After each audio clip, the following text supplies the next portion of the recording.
The time is now 6:07 p.m. It is Monday, August 5th,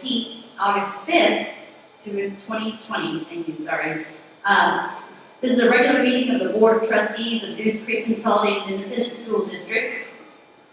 And beginning at 6 p.m., time is now 6:08 p.m., we have established a quorum. All right, so we would call to order this meeting and declare a quorum with our Assistant Secretary, Mr.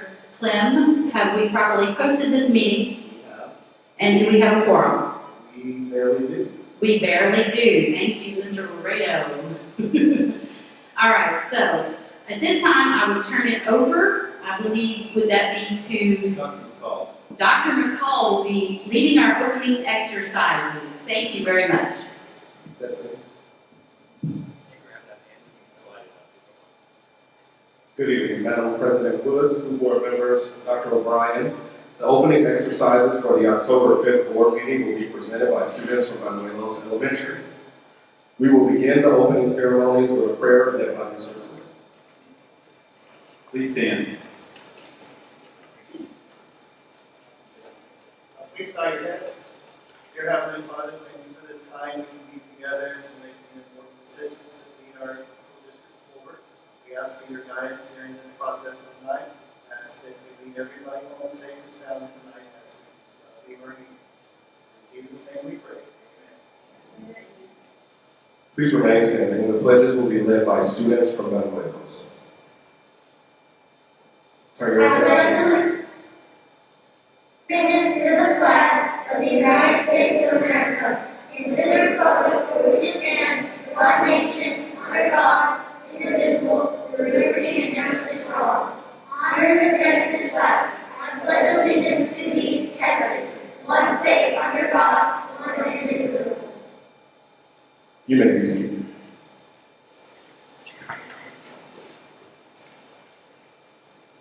The following students from Manuelos Elementary will perform their school song. Miley Ondak, Jerry Contreras, Alyssa Thomas, Benjamin Sorto, Madison Smith. These students are under the direction of their teacher, Miss Sienna Paul, and principal, Miss Carrie Smith.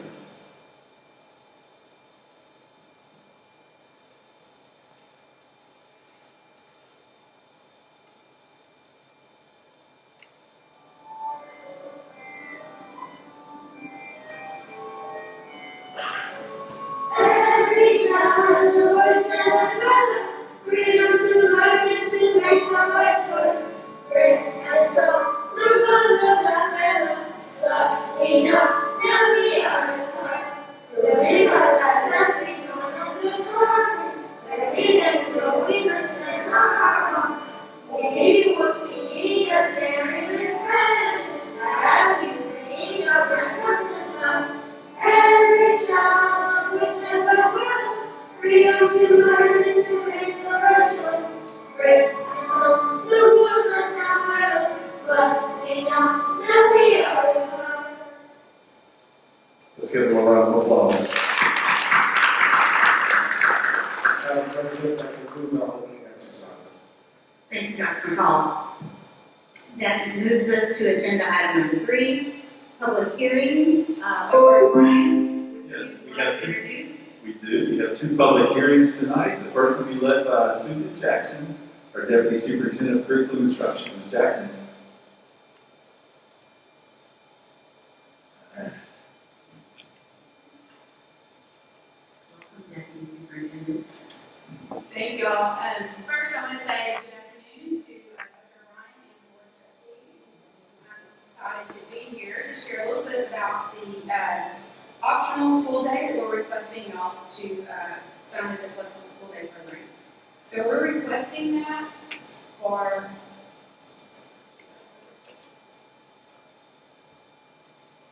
Peter Highlands, Impact Early College, and Stewart Career Center Technical High School. And the requirements to attend one of these programs is that you attend either early college high school that's approved, be at risk of dropping out, be in a campus that is a credit recovery program, a campus that's a dropout recovery program, or attend an online recovery program. The attendance requirements is that the teacher actually records the actual number of instructional minutes, and for every 240 minutes of instruction that the student receives, the student will earn 1 eligible day of AEA. A student must, however, attend at least 45 minutes of instruction on any given day. Historically, this is where Goose Creek is. This plan has been approved since 2012, and the reason we ask for this is it increases graduation rates, increases attendance, decreases dropout rates, offers credit recovery programs to our at-risk students, accommodates students who have unique needs due to pregnancy or medical concerns, and it finally, on the impact early college and the technical early college, they promote a first-generation college-born culture and provides opportunities to learn multidisciplinary associate's degree at no cost or even technical certifications or degrees. That is the conclusion of my very long public hearing. And so You did not win the trophy. A trophy for you. I've heard about the trophy already. So if there's any questions or comments at this time. Since this is a public hearing, it is open to the audience members as well as board members. If anyone has any questions or comments for Ms. Jackson, see if we can stump the deputy superintendent. Look, I have a great audience tonight. I think that's great. There's a microphone over here. Yes, you do. Thank you. I got really excited when I saw this because I went to Peter Highland when it was ALP, and I needed this. Just because I was at risk for graduation, mostly medical reasons and things like that, and it was a lifesaver to be able to have a program like that. So I got a little confused when I was like, oh, this is something I always did. But I have to say, if anybody were against something like that, it would just think twice, because programs like that got me right away to school, actually a year and a half early when I was at risk of graduation. I had a college degree by the time I was 18, and that was before, you did things like that, and be able to go on and do awesome things. So it does great for kids. And I just watched it being in these classes, and I was not pregnant, but there were a lot of other people that were going through things like that. So it's a great thing. It's absolutely. Thank you. And every time I present, I want the testimony like that. Thank you, Ms. Costa. Thank you, Ms. Jackson. Our next public hearing will be the School First Financial Integrity Rating System of Texas report for the year 2018-19 from the TEA. We have Ms. Dixon and Ms. Grimes will be presenting this evening.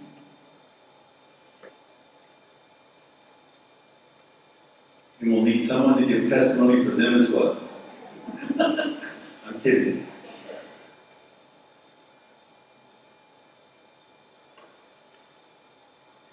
Good evening, President Wood, Board of Trustees, and Superintendent O'Brien, and yes.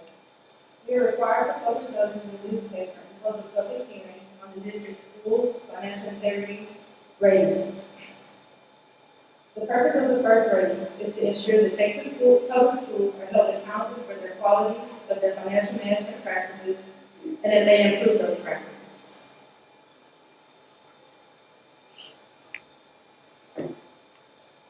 The objective of the first rating is to assess and evaluate the quality of financial management decisions and report those results to the general public. The first rating also addresses future financial solvency for school districts and is considered by TEA when defining a final accreditation test. The rating is determined by a number of points accumulated based on 15 indicators. A being superior, B above standard, C meets standard, or F substandard achievement. So let's briefly review those 15 indicators. Indicator 1. Did the district file an annual audit report with TA on time? Yes, the report was received by TA on November 19, 2019. And was there a clean opinion issued by the auditors? Yes, an unmodified opinion. Indicator 2B, were there any instances of material weaknesses in internal controls? No. Has the district paid all debt owed? And that would be yes. Indicator 4, did the district make timely timely payments to various government agencies? Yes. And was the district's unrestricted net position greater than 0? This indicator is not being scored. Indicator 6. Is the cash plus current investments held by the district's general fund sufficient to cover 90 days of operating expenses? Yes, the district had 211 days of cash on hand. And number 7, current assets to liability ratio is greater than 3 to 1, and yes, the district ratio is 3.0092 to 1. Indicator 8, is the ratio of long-term debt to total assets sufficient to support long-term solvency? Yes, the district's long-term debt ratio is 0.6247. This question is like asking someone if their mortgage exceeds a certain percentage of the market value of their home. The district debt is 62.5% of its total assets. To achieve all 10 points, it would need to be 60% or less.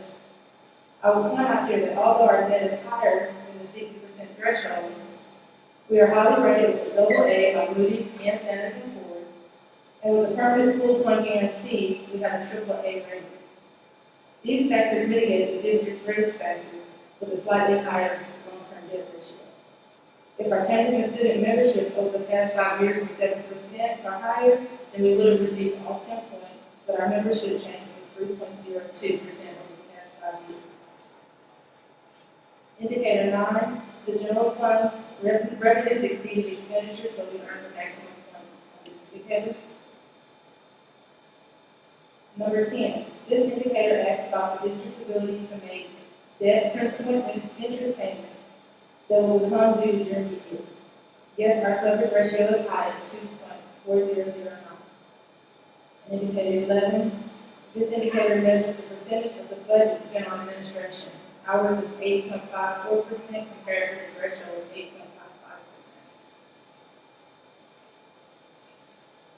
This indicator addresses whether the district has had a deadline in our student to staff ratio. However, since student enrollment did not decrease, the district automatically has this indicator. Number 13, this indicator measures our peak status in our annual audit, expecting variances to be lower than 3%. Indicator 14, was the audit free of any instances of material noncompliance for grants, contracts, and laws related to local, state, and federal funds? Yes.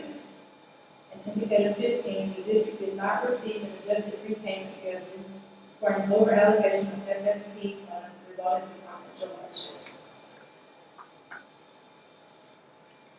The district scored 98 out of 100 possible points and received an A superior rating. This concludes the public hearing, and we will answer any questions at this time. Again, just a reminder, this is a public hearing, and the questions are open to the audience as well as the board members. Thank you. Thank you. Thank you, Ms. Dixon. Thank you, Ms. Dixon. Thank you, Ms. Burns. Public hearings concluded. At this time, we will move on to agenda item 4, which is citizens' participation. This is the time when the board will hear public concerns or public comments from those who have properly signed up to address the board. At regular board meetings, the board shall permit public comment regardless of whether the topic is an item on the agenda posted with notice of the meeting. General public comment is limited to no more than 30 minutes per meeting. At all other board meetings, public comment shall be limited to open session items on the agenda posted with notice of the meeting. Each speaker is reminded that he or she is limited in his or her presentation to a maximum of 3 minutes, which can be further limited or reduced by the presiding officer, and that he or she should respect confidentiality concerns and refrain from attacking the personal character of any individual student, staff member, or board member in addressing concerns or comments. Pursuant to state law and board policy be illegal, the board cannot consider or take action on concerns at this meeting unless they pertain to an item on the posted agenda for this meeting. Any deliberation or decision on an item that is not posted for consideration at this meeting shall be limited to a proposal to place the subject on the agenda of a future meeting. We have 10 speakers signed up this evening, so we will be allowing 3 minutes apiece to go to our 30-minute time limit. Mr. Flood, do you want them just to line up as I call them? We have two microphones, so if you want them this quicker, I could ask Ms. Cindy Foster to one and Ms. Lillian Stockwell to the other.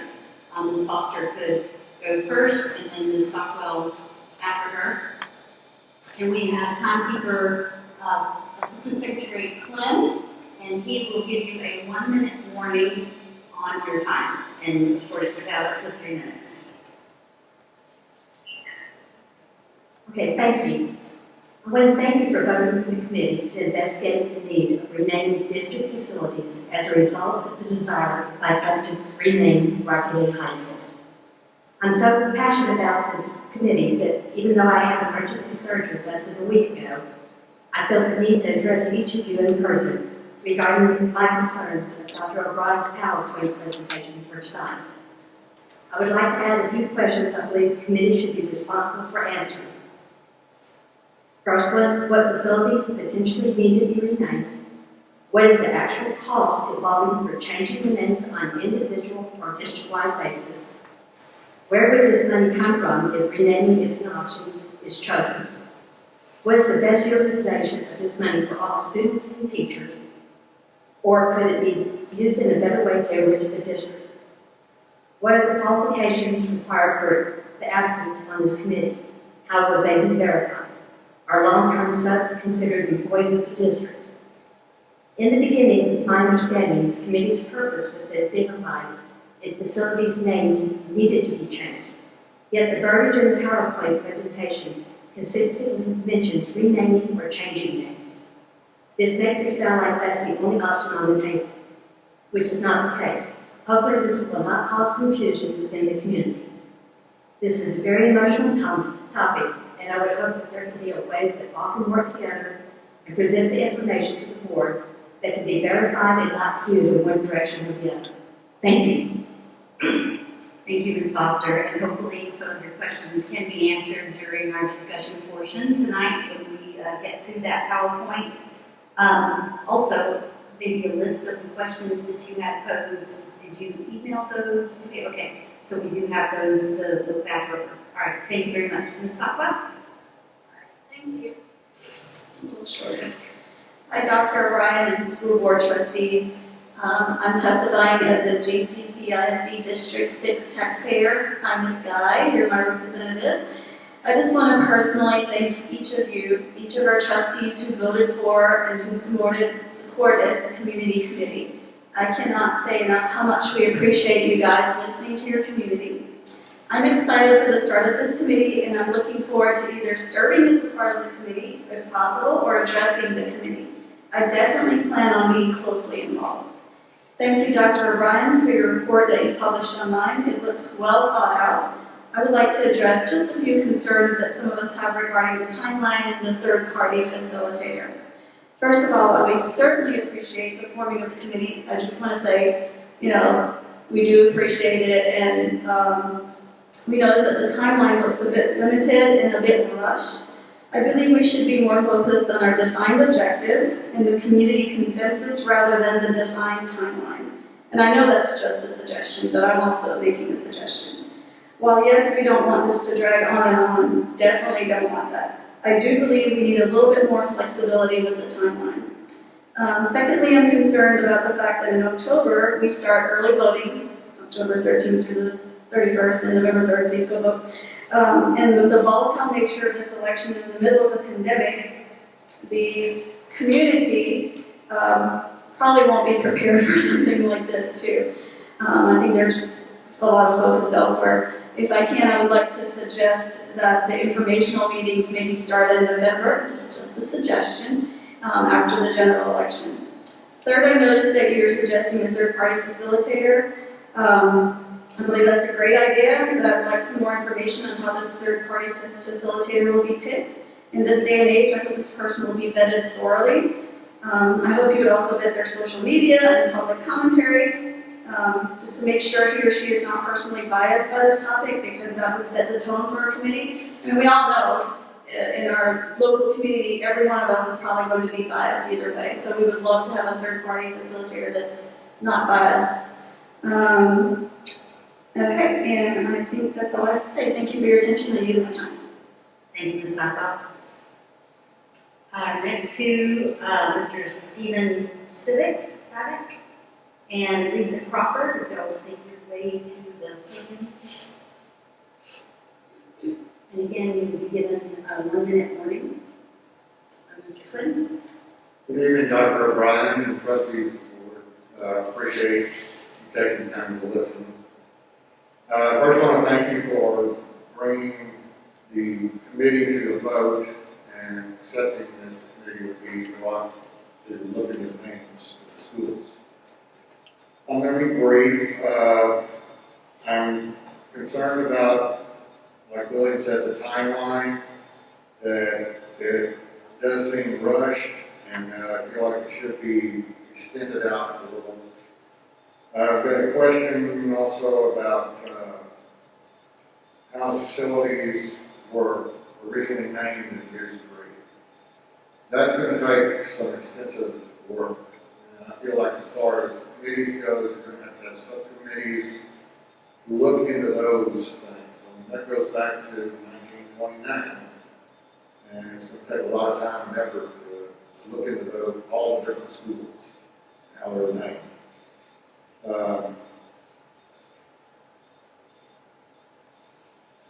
The other thing I think needs to be added, as far as the question, is what are the costs going to be for each school? And that needs to be figured in. That's also going to take probably some committees to figure out the cost, the finances, all the changes that need to be made in each individual school, which are going to be numerous. So I just like I would take some thought, put some thought into those questions of mine. And I appreciate your time, appreciate your work. Thank you, sir. Our next speaker is Lisa Crawford. I would like to address you all about question number 1. As far as naming the schools, how the facilities originally named Goose Creek. I feel like that question can be a little ambiguous, and are you asking how the board arrived at a name and what inspired the name to be chosen? Are you asking what process was used? For example, did the board act alone, appoint a committee, or include the community? I just feel like we need a little more clarification on that question, so that the committee is sure of what exactly we are asking there. And has enough time been given to the committee to research archives of past board meetings, the minutes, to see if the answers can be found? And given the strict time constraints, is this question even relevant enough for the committee to spend time searching the archives for past board meetings for answers, if any are in fact found? The proposed key question number 6 is, what is the cost to changing a high school facility, and what about elementary or junior schools? And I was going to suggest that you add, where is the funding going to come from to pay for renaming the facility or facilities if the need is found? And then under the proposed committee selection, I propose to add that applicants You have 1 minute left. must show proof of residency in Goose Creek. They need to show some kind of proof, and to specify whether the employment must be permanent or temporary, such as a long-term sub. Thank you very much. Thank you, Ms. Crawford. Our next 2 speakers are Marvin Matthews and Sarah Dreamer.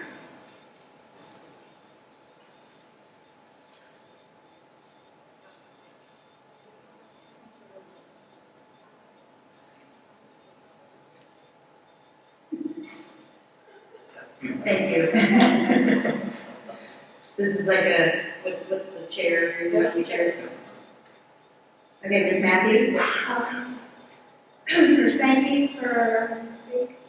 On the outcome, section number 3, I would like to propose to add, who and how are we paying for facility name changes? And also present documentation data to the community and how this is evaluated. Also, would like to state that this process research committee is being evaluated in a short time period. November committee meeting, actually 2 meetings, December public forum to commit on committee recommendations. Are you going to have data for the public to give for public vote, or are we going to be allowed to vote? In December, the December committee, meeting number 3, optional if needed. Is this after a vote from the public or the committee? In January, report to the school board. There is going to be holidays, elections involved when these meetings take place. Have you taken this into consideration? Or are you just trying to pass this through like school bonds? This is unacceptable. This is actually 2 meetings to discuss the importance of facility name changes. This is not enough time to review data, cost, and how the community as a whole can even respond to all the evidence that hopefully we will get to view. The community does not just want one meeting with the public to discuss such an important decision that will affect all taxpayers' pocketbook. I want to add on this also. We as a community want data, conclusion evidence, price again, from where and how are we going to pay for facility name changes. Again, we will not accept just the results put to us without data and evidence of how we will pay for all of this. You would not purchase a vehicle without research data and how to pay for it. School name facilities is more important than purchasing a vehicle. So please explain how the evidence and data were collected to the findings of the funds to pay for all these name changes, because it affects the community. You have 1 minute. Please do not make drastic decisions on such short time period without truly putting Baytown taxpayers in this question. And also, I want to say from watching that slideshow that John had, you'll have an A+ on debt. Well, after the facility changes, it's going to be an F. So take that into consideration. Thank you so much. Thank you, Ms. Matthews. Ms. Graham? Hi guys, I'm very glad to see all of you in person. My name is Sarah Graham, and I might be speaking a little preemptively based on the fact you haven't had time to discuss this, but I am speaking as a lead staff member tonight. Normally I would speak as an alumni or the parent of a gander, but tonight it's as a staff member. I do want to discuss the PowerPoint that Dr. O'Brien so graciously put together for us. First, I want to thank each and every one of you for giving hours upon hours of your time in the past few months as we are searching for the right decisions for our students. I did have time to review the PowerPoint regarding the future committee, and I am excited and grateful that this board is giving the community a committee with a well-thought-out task. That being said, I do have one concern regarding one of the questions on the PowerPoint, which I will see in a few minutes. My focus is always going to be on students, their mental health, and of course getting their education, as is all of you proven that over and over. But there's a question on the PowerPoint that says, what is the impact of students and staff regarding the building name, and what is in the best interest of the students? I believe that this question is imperative as we seek answers, and possibly the most important when paired with fiscal impact. However, I actually came here tonight just to encourage any of you that are going to oversee that committee to tread lightly with student polls and surveys. Although I am a firm believer in those and we use them all the time, when you're asking for emotional input from minors, we need to seek that data very responsibly and sensitively. Being on the campus right now, watching the students deal with a lot of stresses as they're coming back, I will tell you, you've heard people talk about timelines and money and all that. My only real concern with the timeline right now is we are going to have to seek input from the students, and I don't know that right now is a good time to throw a survey or a poll at them. And I just want you all to consider that as we move forward in this. I've actually worked with teens for around 20 years, and unfortunately, I've had to be trained in proper gathering of information for CPS. When asking minors to recall emotionally sensitive information regarding questions, we can't be leading in any way. For example, instead of, "Are you hurt? Who did it?" we would have to say something like, "Is there something you don't like and you believe is different from others around you?" Anyways, the committee is going to have to be have a big and important task ahead, and I just want to make sure that our data is accurate and that our district has the best information to move forward, all while keeping our students mentally healthy and united. And I just want to tell all of you, thank you very much, because this has been a big task for the whole community, and we all know that you also have been under stress. So thank you, and just keep our students' mental health at the core of whatever you decide. Thank you. Thank you, Mrs. Brown. Our next two speakers to the podium will be Kendall Merritt and Mr. Harvey Ponder.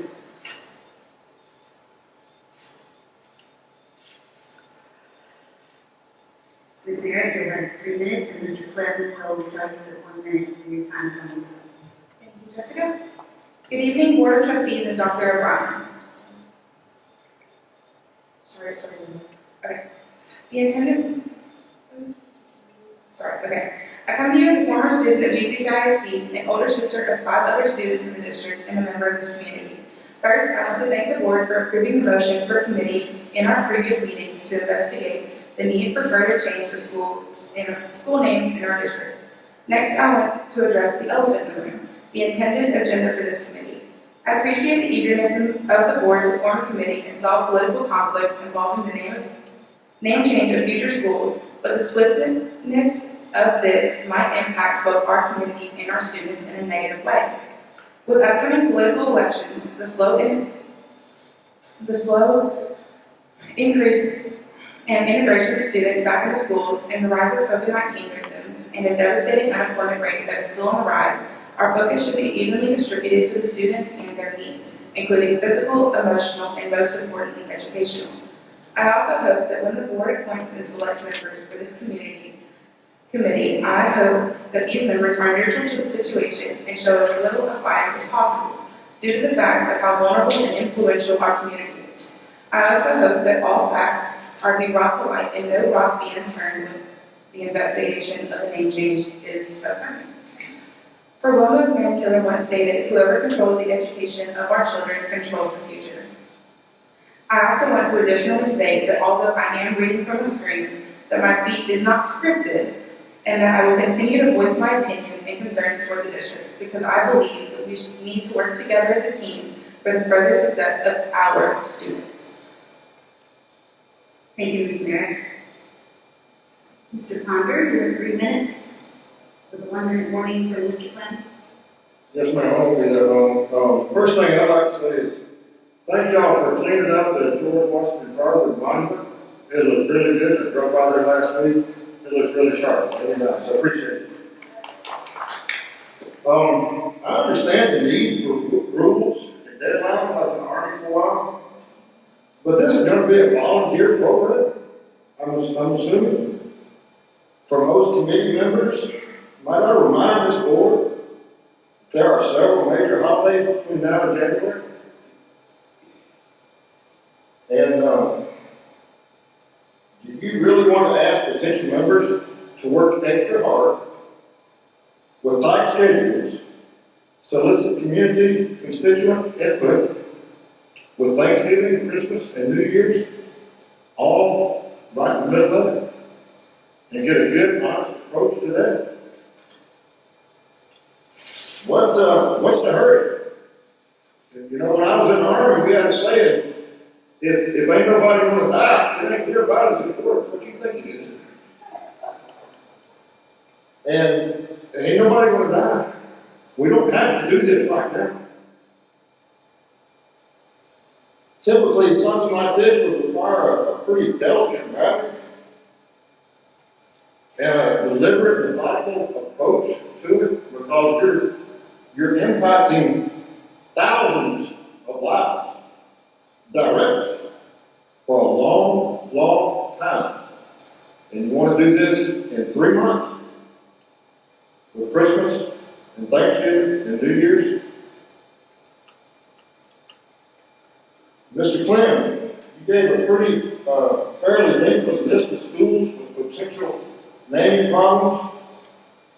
How will this board prioritize all of those? You just gonna go after Lee or maybe Ross Sterling or Crockett or somebody? How are you gonna do that? Are we also gonna worry about the naming of our mascots? Because most of them are named after animals, and I'm sure there's a lot of people that You have 1 minute. My last question is, these business representatives and community stakeholders, you list those in your PowerPoint as being nominated. I've got two girls that go to this high school. I consider myself a community stakeholder. Why do they get nominated yet I've got to go through the application committee? Just a question. Are these, I'd like for you to define a business representative and a community stakeholder, and why they get preferred treatment over, like I said, a community stakeholder. Your time is up. Thank you. Thank you, Mr. Ponder. Our last two speakers are Thomas Parent and Rebecca Boudreau.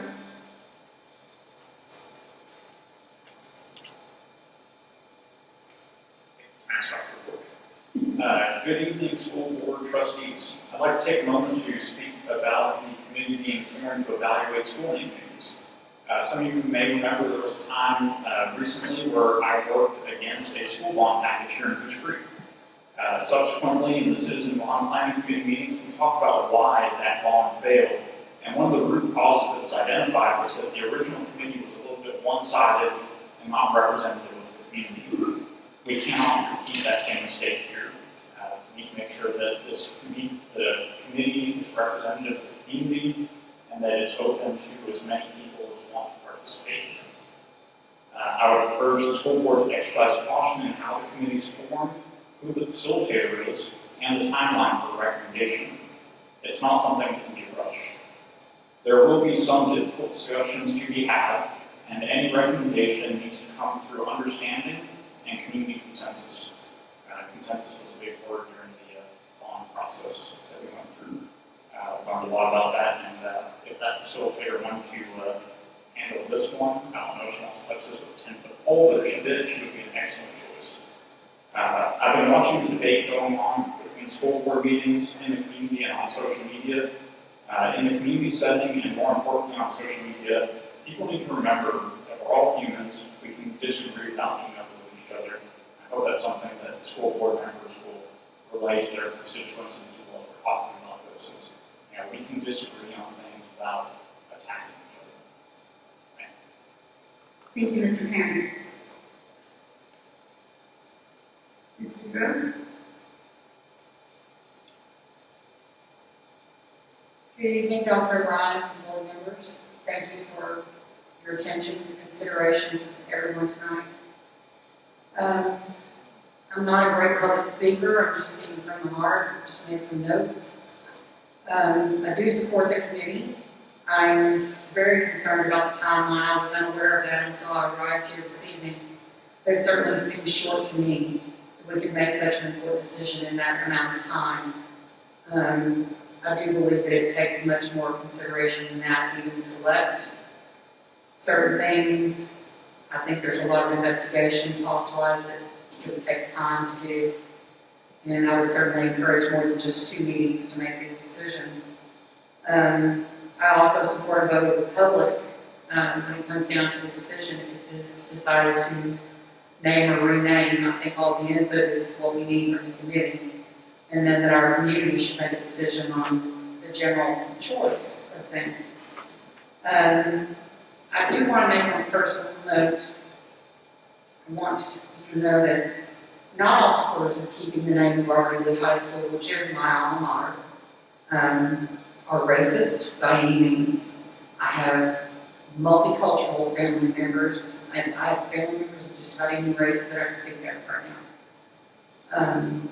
I am not a racist myself. I've been accused of being a racist because I've been involved in this, and it's very hurtful.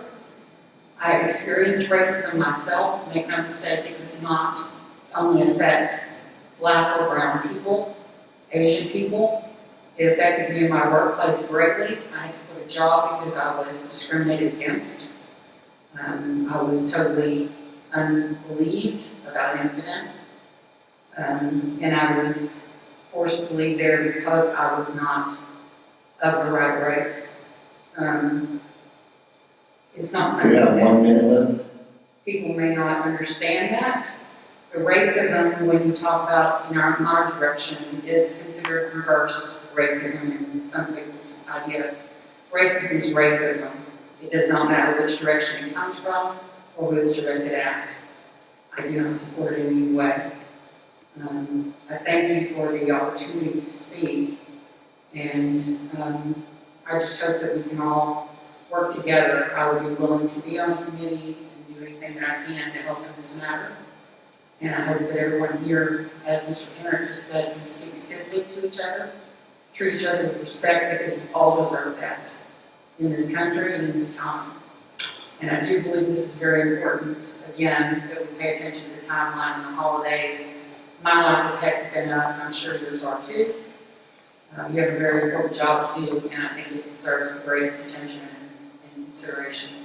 Thank you. Thank you, Mrs. Woodruff. That concludes our public citizen participation portion. We'll move on to agenda item number 5, approval of minutes. We have 2 sets, August 21st, 2020 special board meeting and September 9th, 2020 regular board meeting. Do I have a motion on these minutes as presented?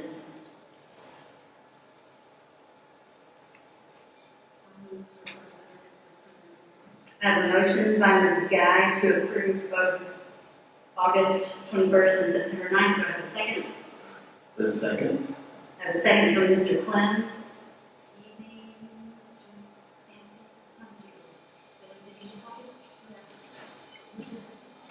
Okay, Ms. Garcia, I would go to the time, Mr. Sampson, I would, okay, very good. So we have a motion on the floor and a second. Is there any discussion or questions about the minutes as presented from August 21st, September 9th? No questions at this time. Please raise your right hand or say aye to approve this motion. 1, 2, 3, 4, 5 in favor, 0 against, and 0 abstaining. Motion passes, minutes are approved. Now we'll move on to agenda item number 6. Dr. O'Brien, your superintendent's reports for the evening. Yes, ma'am. We're excited to have Mr. Bollinger here this evening. The third-party person has not been identified or selected as of yet. I know he wishes they had been, but we welcome Ms. Lee and Mr. McCall, Dr. McCall, to the podium as well. This would be the report on Community Committee for Facility Names. Yes, ma'am. For the record. For the record.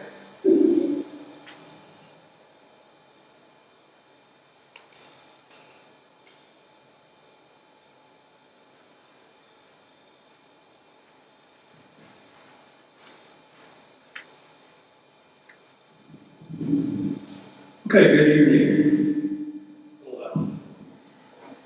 So we have the honor and privilege of presenting on the proposed committee for naming facilities. I'm here with Christy Lee and also Dr. Demetrius McCall. First of all, I want to thank those who spoke for the citizens' participation. Those are good questions, and we hope to answer some of those during this presentation. Excuse me, Mr. Blood. These screens are up. Okay, we're going to start by talking a little bit regarding the purpose of the committee. So per the school board as stated, the district will form a committee to research and discuss district facility names. Secondly, the committee will investigate the implications of naming a school facility.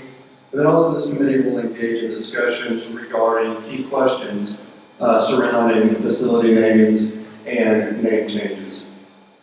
We know that this is an emotional matter, as stated. We also know that this can be a complicated matter. So one thing that we wanted to address, I guess, or we wanted to make sure that we identified was what the committee was expected to do and also what they're not expected to do. And so first off, the committee is expected to be a group of individuals who will engage in discussion and meaningful dialogue regarding facility names. Secondly, the committee is tasked with going through data that's being provided to them and providing input to the school board concerning potential facility name changes if that's the direction that the committee takes. The committee is not the ultimate decision maker. So we know that the school board, per board policy, is responsible for if there will be a name change and what that name would be. Also, we know that this committee is not tasked with changing the minds of those who may not see the way they view it. Again, we know this is an emotional topic that we've heard over the last few months. Also, we know that the feeling or the belief is tied to individuals' core values. So it is something that is again complicated, and we want to make sure that the committee's goal is not to convince the other side. We don't think that's realistic. However, we do believe, as stated, that we can have civil discourse, we can have conversation, and we can move forward as a district. So as we're looking at some proposed key questions that will really help the committee in guiding their work, how were facilities originally named in Goose Creek? Why would we consider renaming a facility? What facilities will need to be considered for renaming at this time? And which facility names need to be either not considered or delayed? I think those couple of questions will certainly give an opportunity for the committee to have some civil discourse, as Mr. Bollinger stated. Also, are there positives for changing the name of a facility? Additional proposed key questions: are there negatives for changing the name of a facility? What is the cost of changing a high school facility? What about elementary or junior schools? That's particularly important when you're considering all the factors that go into changing the name of a school. When you're talking about the facility naming itself, as well as any sort of uniforms that the students use in order to identify that they go to that particular school. And what is the impact of students and staff regarding a building name? And what's in the best interest of students? As stated during our public comments there, that is certainly going to remain at the forefront. And we're going to make sure that our committee is aware that that is the most important aspect of this work. Okay, good evening. After going through this process, the outcomes from it would be a proposed list of schools that should or should not be considered for renaming, and then a list of pros and cons for renaming or not renaming a facility. So it would just be one list, a general list, not applied to each. We wouldn't have an individual pros and cons list for each school. Also, to provide an estimate on a facility change in regards to the name, including options for possibly phasing it in and the draft timeline for phasing in a new name, if needed. And then propose recommendations or changes, if any, regarding future decisions about the facility naming process in general, parameters, and also policy. Okay, so we know that forming a committee of this nature can be complicated, and so this is the proposed committee selection. We wanted to make sure that the committee is diverse, that is well represented, that there's a breadth of committee members to represent our community in Goose Creek. We also wanted to make sure that the selection process is fair, and so our proposal is that we would start off with an informational meeting to propose an application process with a time window. 1 or 2 weeks where individuals can get online and complete the application. We are proposing that applicants live in our boundary or are employed within the Goose Creek boundary. If you're interested in being on the committee, we're proposing that the individuals apply to be on the committee, and the school board members will review those applications from their district and select qualified individuals. Also, we are proposing that business representatives or community stakeholders may be nominated by the school board. A question was brought up, should they go through the application process as well? And so, of course, this is a proposal, and there's flexibility within change on that item. And then also staff members, we feel like it's important to have Goose Creek staff as part of the community to have a voice that is important. So various campuses may be nominated by administration, or if they go through the application process as well, that could be the case. We also want to state that there will be district representatives who will provide data, who will provide estimated costs, who will provide information on historical data versus the facility or about the facilities. And these individuals will be present during the process for presentation purposes, but they will not have a voice within the committee. They will not make any type of decision or any type of recommendation. Their job is to provide information for the committee.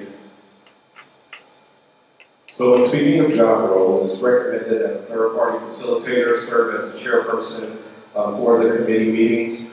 The chairperson will designate a timekeeper to keep time to make sure that we are staying on schedule. And then, of course, this chairperson will be responsible for providing the final report and recommendations to the board with the projected timeline. Some guidelines that are being proposed is that they will be set at the beginning of the first meeting, which will include a clear discussion about what the committee is expected to do and not expected to do. We believe that that is very important to make sure that this committee stays productive with the task at hand. Guidelines and times will be strictly adhered to in the process. Committee members shall not communicate with individual board members or the media regarding committee discussions and considerations in order to really protect the integrity of this process. That's going to be very important. And then providing that opportunity for civil discourse is very important, but it's going to be an expectation that all committee members do it in a way that is responsible in keeping the process moving forward.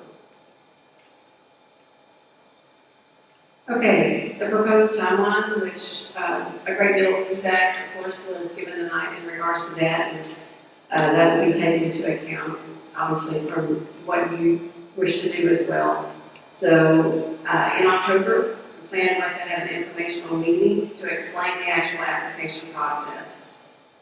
In November, we looked at committee meeting number 1, having committee meeting number 2, and then from that, having a public forum where anyone could actually look at what the recommendations are coming out of the committee. And this actually patterns after some of the other endeavors we've had in our district. From that public forum, the input gathered would then be taken back to the committee. And obviously it's optional there, but more than likely, I mean, based on, as long as you have people coming to the public forum and you have input, then you want your committee to actually review it for any kind of necessary changes that the committee would feel would be needed. And then in January, the goal would be to provide a final report to the school board. The final report would be submitted to the board as a superintendent's report. The final report shall address only the questions and the issues outlined tonight, and shall address each question in its entirety. The chairperson shall be prepared to answer questions from the board regarding the committee's final report and recommendations, and the final report and the chairperson's presentation during the board members shall be public. Board meeting, shall be public and available to any person upon request. Okay, that concludes our presentation. We'll be happy to answer or address any questions you may have. I know we had several questions posed by the audience. I don't know if you want to go through some of those. Sure. Okay. Obviously, there was a really, I think everybody touched on the timeline for the committee meetings. That's kind of starting in the middle, so we could come back to that. Maybe let's start back at the beginning about formation. Let's talk about the formation process. We talked about there being an open public meeting where individuals from the community can come and apply. I know you mentioned that there would be maybe a 2-week window period to apply online to be on the committee. And then you said board members would review those applications.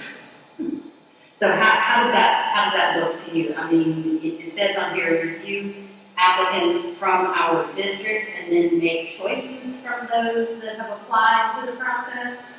Yeah, so We pull from previous committees that have been formed, and oftentimes, not every time, but there are certain times where board members do select members on the committee.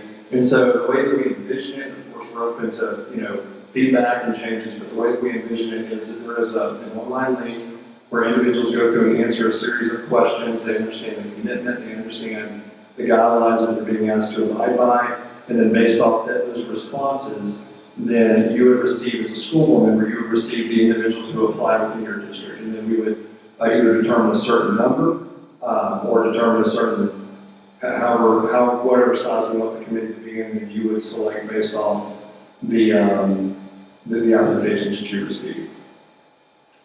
Okay, so as in past committee formations, it would be up to the 7 board members to make the decisions of who was on the committee, Correct. as opposed to it just being a community based. All right, so I think Mr. Ponder said he was saying something about how, why do some people get nominated and other people don't? And why would they be given preference? I didn't see in here where that necessarily was going to be the situation, except for where administration would be nominating staff members. And you had mentioned in your comments during the presentation that perhaps they should all go through the application process. I just kind of feel like in order to be true to this as a community committee, that community members need to be able to nominate and apply themselves to it. Obviously, we want commitment, and if they can't commit to the work, then they shouldn't be considered a committee member. But I find it difficult to narrow down who we allow and who we don't allow, with respect to making choices from applicants that qualify based on their commitment abilities.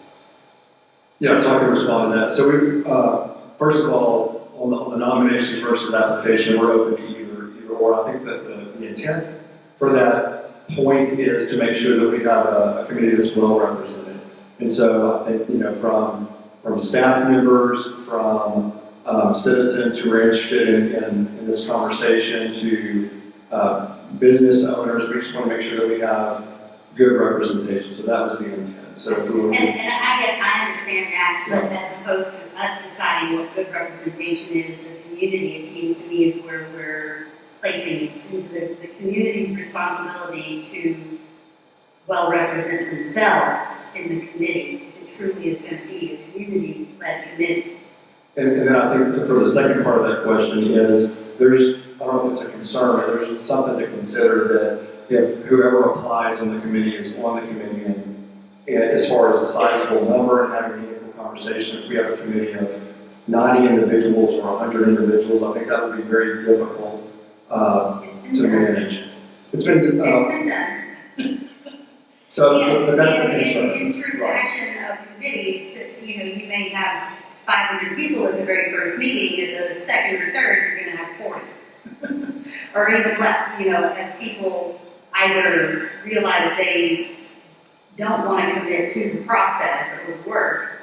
And I think that, the very first meeting of this committee, the informational session, the invitation to the community, could give us a pretty good idea of what type of input or commitment that we would have. And I think at that point we could make some better judgment call as to how large the committee would need to be in order to properly represent the community that it is supposed to be engaging.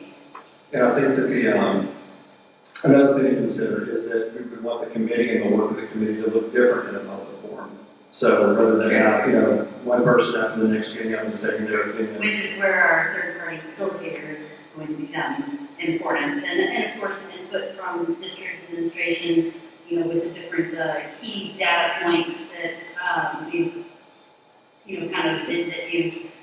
put out here as important guidelines for the committee and the work of the committee. One question came up in regard to the business stakeholders. I think that question came up in the audience, and What we have done in the past, this is part of protocol, is solicit from the Chamber of Commerce, some of the CEOs of the largest industries across our community that serve a large base of our tax base. So a CEO or a vice president being selected usually from that Chamber of Commerce pool of business representatives. So it wasn't being handpicked by us, more of it broke to the Chamber of Commerce to solicit and select, and I think it was a minimal number, a handful of business partners that contribute to Goose Creek CISD tax base. I think, though, that's where my concern is, that I don't feel like we should be soliciting anyone for this community committee. That the committee, obviously, we put the notice out, we call out, that here is the meeting, here is the committee formation, informational session. If you are a business stakeholder, if you are a resident of Goose Creek CISD, if you are a employee, if you are employed in the district boundaries, not in the district specific, in the district boundaries in a company that pays taxes to the district, you are a stakeholder. So basically, and I think that was a little, maybe one of the questions out there was about who's considered an employee and who's not. Well, if you work in Goose Creek boundaries, not just in Goose Creek, but in Goose Creek boundaries, then you would be eligible to make an application to the committee. But as far as appointing or nominating or soliciting from groups, I feel like that kind of invalidates the whole point of it being a community-led initiative. I feel like that's what we The originally... objective is just a cross-section of the community, but we absolutely, as Mr. Vollinger said, we're here to hear from other board members, your concerns or desires. We're trying to format this in a way that is the most fair and providing opportunity for inclusivity for all stakeholders. Right, are there any other questions, any other board members on the community application process, any other recommendations to the board, and then we can talk about the timeline?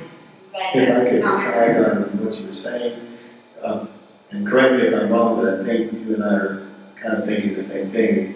When I left our last meeting, I was thinking more along the line of what we did with the strategic plan, where we would do a blanket invitation to the community to come out and tell us if you're interested in this project. And then, as many of our speakers tonight said, there's a lot of data to go over, a lot of discussion to happen. And if we have a huge turnout that develops like the strategic plan did, we could possibly divide into subcommittees and give each subcommittee 8 or 9 facilities to discuss at length. And then bring it all back to a central meeting and kind of, I mean, I'm just talking off the top of my head, but I can see how we could involve as many community members as wanted to be involved. For example, a Peter pattern. Certainly. I mean, I don't want us to forget the main buildings that are service centers.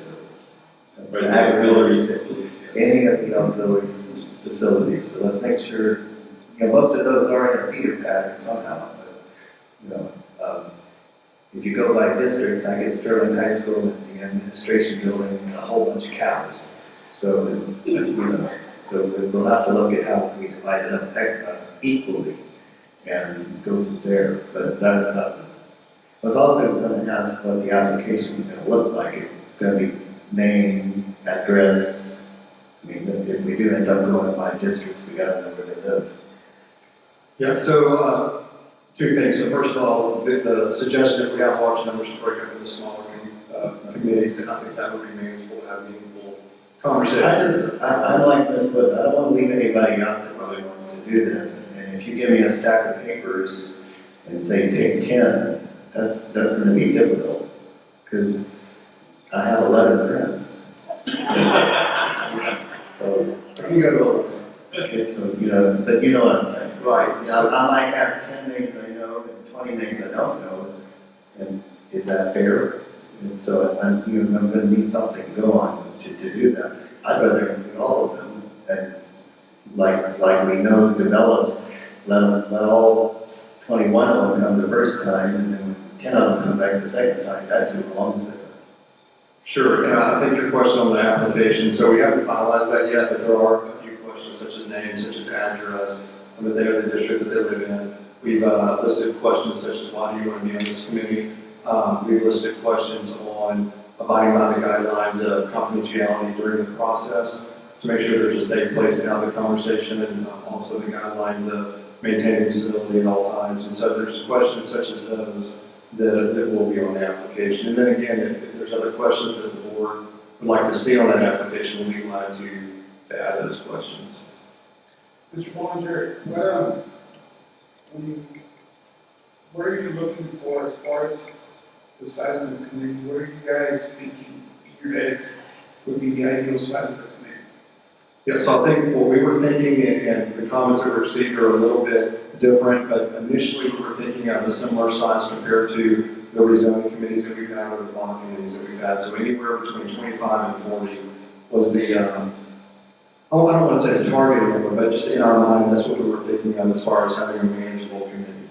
Under the social distancing guidelines, getting 40 people in a room would be about the maximum, except in an auditorium situation like this. This actually will hold with the seating as you see it, 190 people, but it's difficult to have intimate conversations across an auditorium like this, whereas in a smaller cafeteria or someplace like that, you have 30 or 40 people, you're able to have a little bit better conversation with 6-foot social distancing in place. And I'm going to agree with our speakers tonight. If we're going to put this all to one committee, the timeline's way too crunched to digest that much information and make that many decisions. Yeah, I wanted to, if that's all questions about the application process or committee formation. Howard, did you have something to say about that? I agree with you, Sam. Go ahead, you have a comment to make? Yeah, if you we got 7 board members, and we have timing, but if we got 50 people for every board member, I think that's kind of overkill.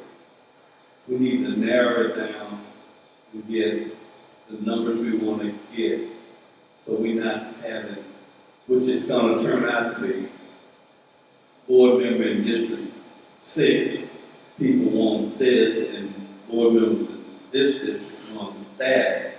You never will come up with a decision on what you're going to name a school or whatever.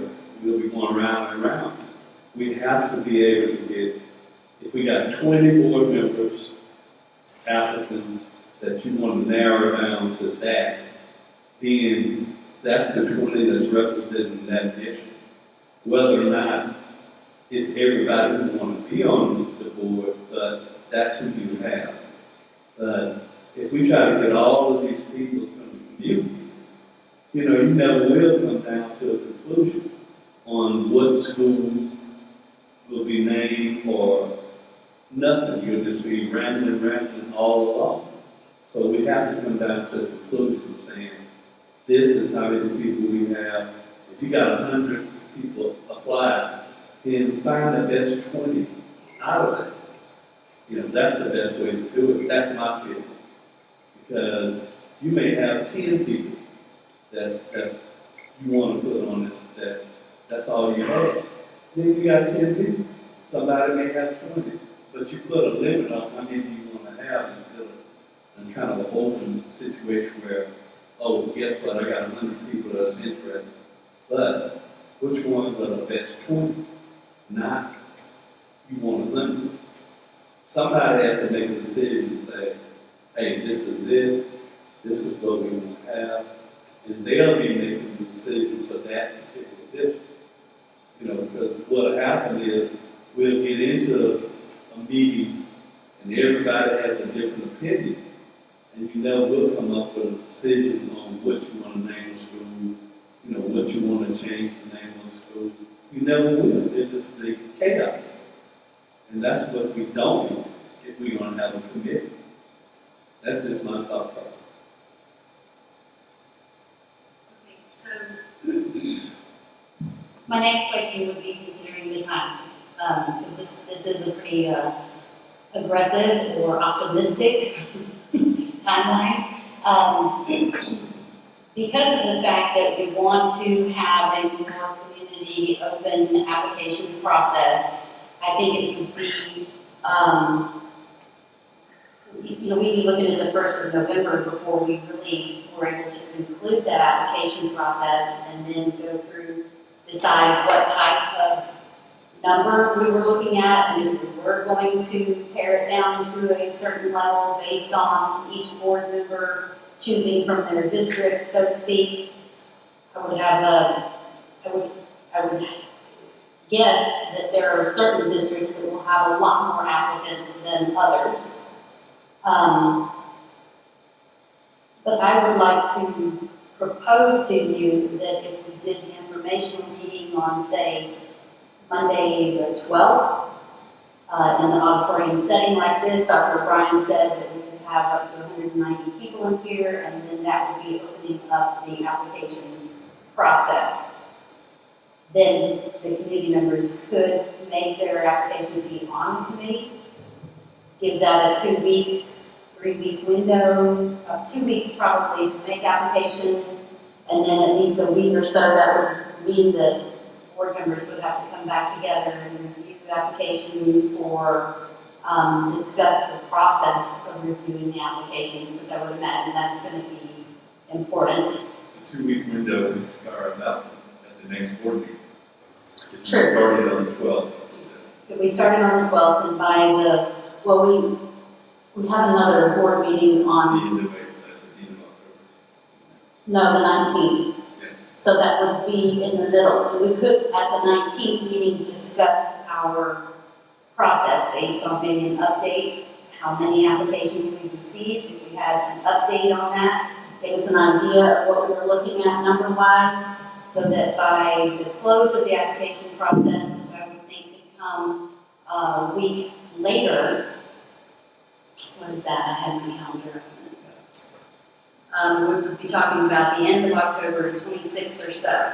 That would be the end of the application process, which would give us time before the November 2nd board meeting to come up with our list of committee members if it winds up being something like Mr. Sampson suggests that we limit via certain number of members per board district. But I would think that as a timeline for having the committee formed, that we probably wouldn't even have the committee formed before, say, November the 2nd. Hopefully we could have it formed by that time. If not, we certainly know we had more work to do in that process. And then moving forward from there, I agree with a lot of members and speakers. November is a short month, December is a short month. I don't see more than one committee meeting per month happening. If it does break down into subcommittees, if it's a larger meeting, if it's a larger committee, then those subcommittees could meet additionally during that time frame. That would give us the opportunity to maybe have a public forum with any recommendations or conclusions that the committees come to. That public forum, I would ask for it not to occur before January. And then move forward from there. And that's, of course, if the committee finds that there is a need to move forward with renaming facilities. If they go to their first meeting and everyone decides there's not a need, this is a moot point, then I suppose the committee would conclude at that time. But that's something for the committee to discuss per your guidelines and questions and objectives. Another point is the people who fill out applications have a time period to fill it out. Yes, that's what we were talking about. The second thing, Period, so technically that would be October 26th, I believe, if in fact we were able to host a public invitation. And I say that in reference to some of the comments that were out here. I know election season is upon us, and many people are very involved in that. I believe early voting begins on the 13th. So the process for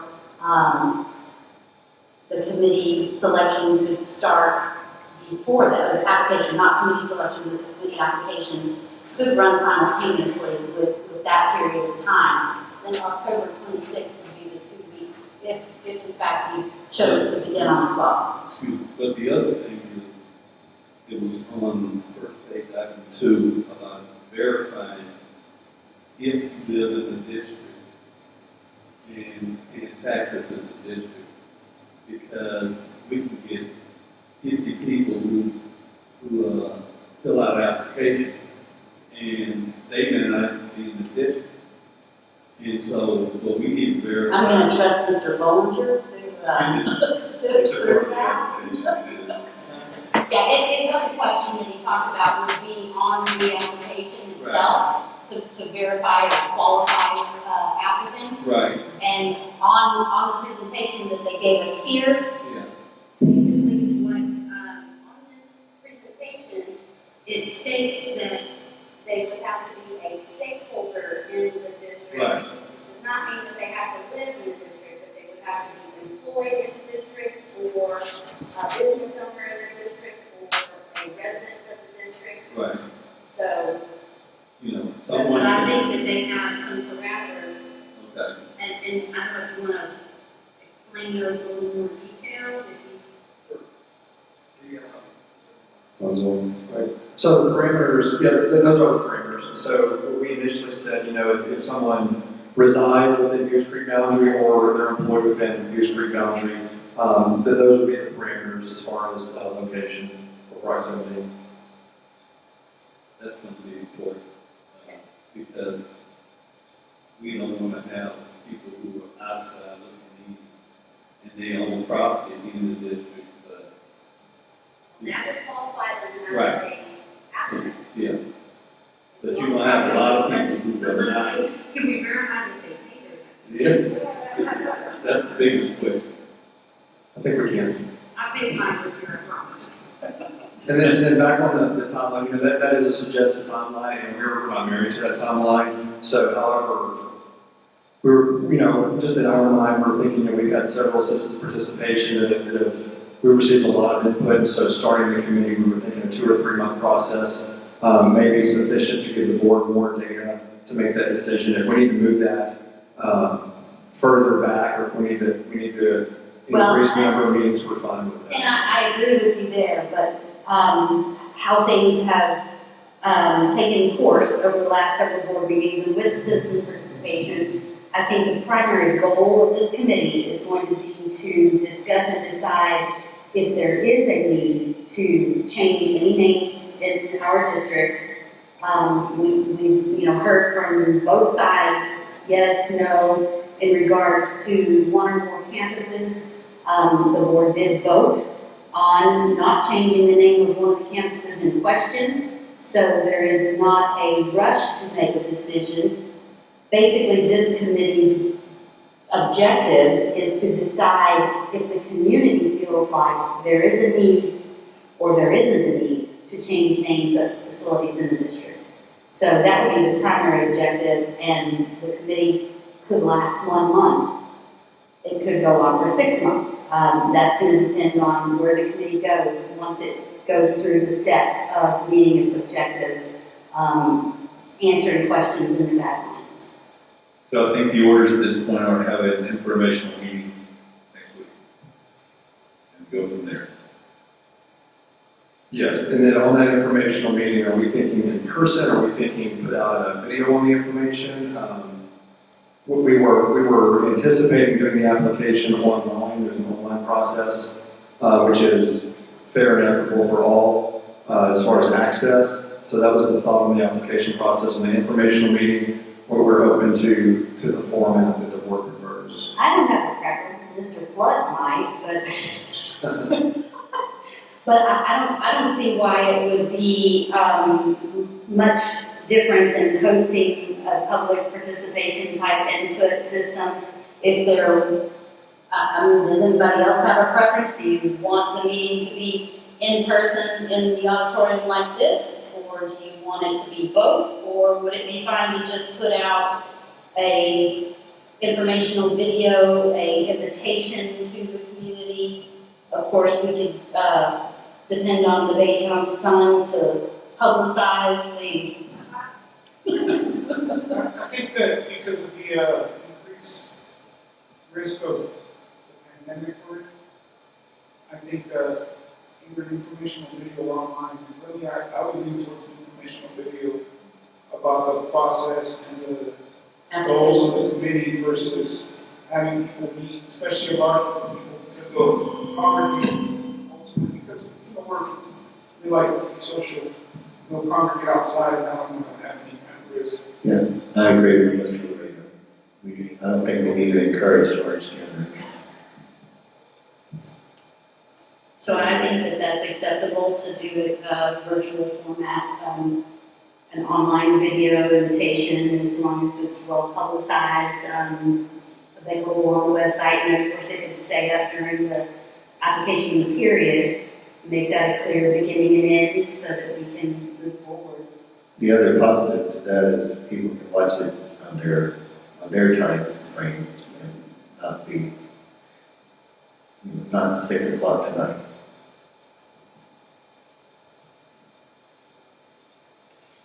Any other questions or comments to our team? Did we raise any questions for you? Do you have any questions for us about other expectations or? No, I don't think so. I think the purpose of this presentation was to throw out some of our ideas and to propose what we're thinking on our end and then get feedback. And so I think we've accomplished that goal. Do we think the information video and the application could go live at the same time? Oh, I would assume so. Hopefully, yeah. And then I have a comment that kind of goes along with naming facilities, but throughout this whole process, the months we've been going through, whether to rename or not, a lot of community members are calling for a referendum, if you will. We need to vote on it.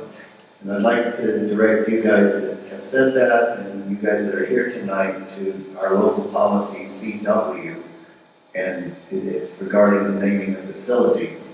And it's really clear about how we do it at Goose Creek.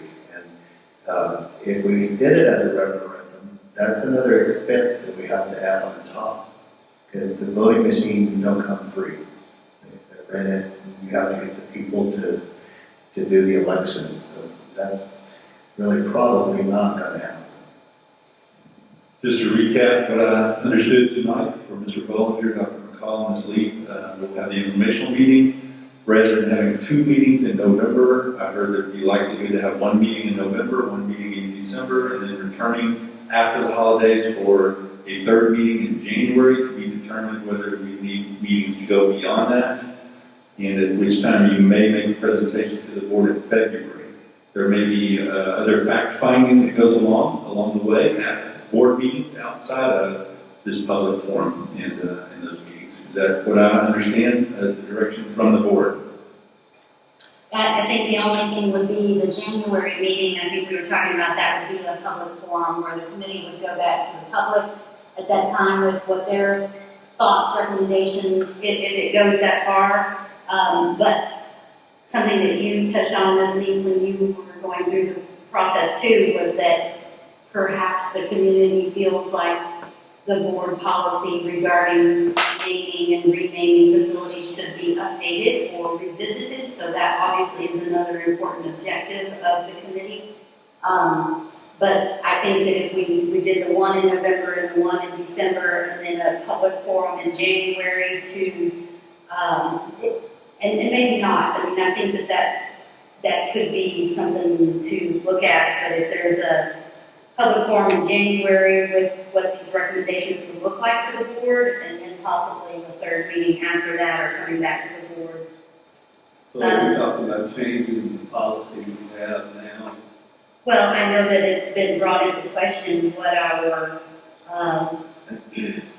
because now we've taken recommendations from people who write letters and everything, and they come to the board, and then we make a decision. But I think the question by some in the community was what qualifications are we using when we are discussing names that are appropriate for facilities in the district, and perhaps those need to be revisited. Maybe the community doesn't think that the qualifications that we're currently using are the ones that we should be using. Okay, so we are trying to change the policy. I'm not trying to change anything. Well, Suggesting that that's part of the community question, is that what is our policy, what is our process and procedure, and does that need to be adjusted? Not that it does or doesn't, but let's investigate it. That's the point of the committee. right, that's the point of the committee, but I'm just saying. And it's possible that they could recommend the CW local needs adjusted. Yeah, but that's what I'm asking. So basically what we're going to end up changing our policy. And that would have to come as a recommendation from the committee, and then we as a board would have to consider it. That doesn't mean that we would approve it or disapprove it. So now what we're doing is making a committee to change the policy also. That's not what I said, and that's not what the proposal for the committee is. The committee will investigate the implications of naming a school facility and address key questions regarding facility names. I think Ms. Lee, when you were reading through, what was it, number? I'm just trying to get a clarification on the committee. Proposed recommendations or changes, if any, regarding future decisions about the facility naming process, parameters, and policies. It's just one of the possible outcomes So of this the committee. possible outcome is the committee Could make recommendations regarding policy, yes. instead of the way we're doing it now. The committee could make recommendations that we change So that. instead of people writing letters in to say, I'd like to have a name Jessica Woods. I don't know what the recommendations could be, but they could recommend that we do it differently. But That would be that's- some potential outcome of the committee. But as a committee, instead of just people writing and we make recommendations. I'm just trying to get. I don't know what the outcomes of the committee could be. These are just possible ones that they listed, that they could make those proposals. But we as a board would be the final say in what kind of policy changes we would make. Okay, so we as a board would still have the final choice. Yes, I would assume so, unless something In other words, comes down to see us. if the majority says, let's name the high school Jessica Woods, but it still has to come Done. It still has to come back to the board for final recommendation, right? Yes, sir. It would only be input from the committee, and then the board would take that input, and obviously y'all are the decision makers. Okay. Yeah. And I think the intent of that item also is to, some districts have put some policy in place, or they put some recommendations in place. So if this were to happen again, they would have more of a procedure or a systematic process to go through to make sure that we're Because there's not really a renaming process in our local policy. It's very vague, unclear. So that could be something that the committee did, was recommend better policy or process in the future for addressing issues like this. And the school districts that do have that in their policy is as a result of them going through a similar process. Very good. I think that's all the questions. Was that enough questions? That was great. Happy with the trophy? Here we go. Thank you, T. Thank you very much. Thank you. Okay, moving on from superintendent's reports, we are now going to, we're going to our next one. Yes, we have one Our more. much anticipated report. I am struggling with whether or not I should do No, a that's cartwheel at this point in time. As you know, I've been excited about early childhood for a long time. We've been investigating. I've taken some of you as board members to visit facilities. We've been contemplating the best facility for early childhood centers across our school district. And tonight, I'm excited to add the final component of those considerations.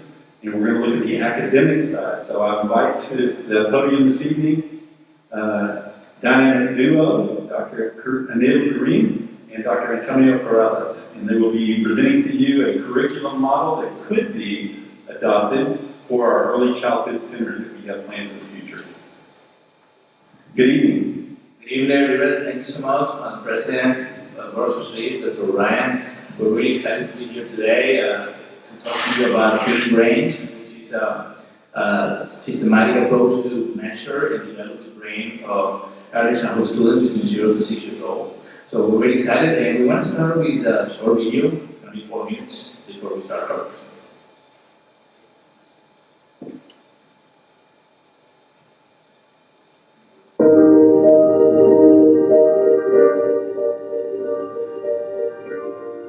We live in a world where we can and do measure and optimize almost everything. When you wake up in the morning, an app tells you how many hours you slept, in what states, and how you can improve your sleep patterns. Your breakfast can be measured precisely on your phone in terms of its calorie count, its carbs and proteins, its sugars and fats.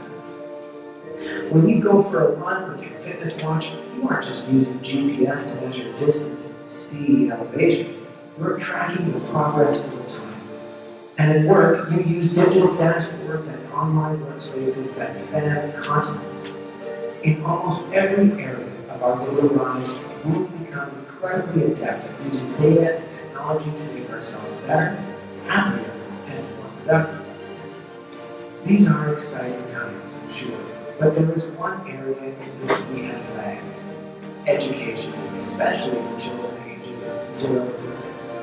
We are not paying attention to the brain development of each and every child because, until recently, that was impossible. But just like fitness apps and calorie counters, the world has changed.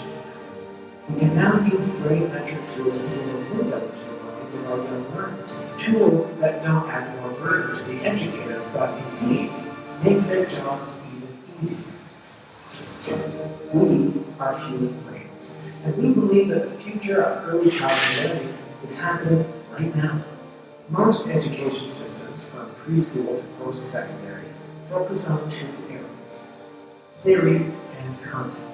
The pedagogical approach lays the groundwork for the methods of learning, whether that's Vygotsky or Piaget, and then we fill in the content to suit that methodology. This approach is sort of like working out in the gym, following an exercise regime or website that your friend recommended. It works most of the time for most people, but every body is different, and you're bound to meet challenges that don't make sense for you and your body, or you won't be challenged at all. Students need individualized paths, but a binary approach of theory and content can't provide this. That's where Fueling Brains comes in. We add a 3rd area of brain development, and just like an AI-enabled personal trainer on your phone, we have the technology to make it work. Our system of brain metrics shows what's underneath a child's reading level or math comprehension. It shows what the brain itself needs to develop to underpin social skills, language, science, creativity, you name it. The core concept here is executive function, which is not what a child is learning, but how they learn. 90% of a child's brain is developed before they are 5, and these developments aren't about memorizing words or knowing how to add. They are the core functions of learning itself. Executive functions dictate curiosity, discipline, collaboration, and creative thinking. It is the very foundation for all future learning, the first layers of the mental scaffold that will prepare a person for the rest of their lives. At Fueling Brains, we break these executive functions down into 3 core areas: cognitive flexibility, inhibitory control, and working memory. Based on how a student is faring on these aspects of their development, we can not only determine what they need, we can figure out their brain type and chart a course for their education for years to come. Not just for educators and school administrators, but for parents too. Above all, the Fueling Brains model of brain development asks not what a child can't do, but what they can. It's what we call asset-based learning instead of deficit-based learning. And if you're thinking that this sounds naive or overly idealistic about children and learning, well, we have the data, the science, and the experience to back it up. We spend so much time optimizing our adult lives at work, at home, or even driving cars that are now more computers than they are automobiles. It's time we spend some of that energy on our kids. It's time we looked to the future of early childhood learning. It's time for human brains.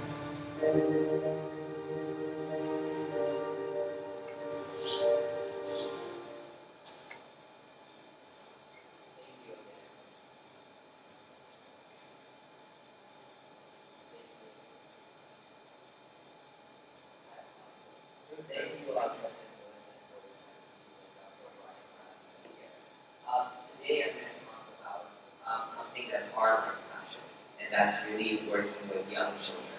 And hopefully after this presentation you're going to see why we believe that the early childhood years are... Is that okay? So we'll talk a little bit about why we think early childhood years are sometimes the most underserved, but the most needed. And when you look at research will show you that the highest return on investment comes in 0 to 7, because that's the time when the brain is catastrophically changing. And I know this because I've been doing this for a long time. I actually started in technology and veered into education. Over the last 15 or 20 years, all I've been working on is trying to understand how to develop children in a systematic fashion. And when we look at that work, I've built some of the most world-renowned schools in Canada. Probably the top 5% of schools are the ones that I've operated and managed. And it's all been because of brain development. We're the only institution in the country that's ever received a scientific research and educational development grant from the country of Canada that have given us millions of dollars to really understand how the brain develops from birth to 6 years old. And in that time, what we've done is we've sequenced how the core executive functions of the brain develop systematically.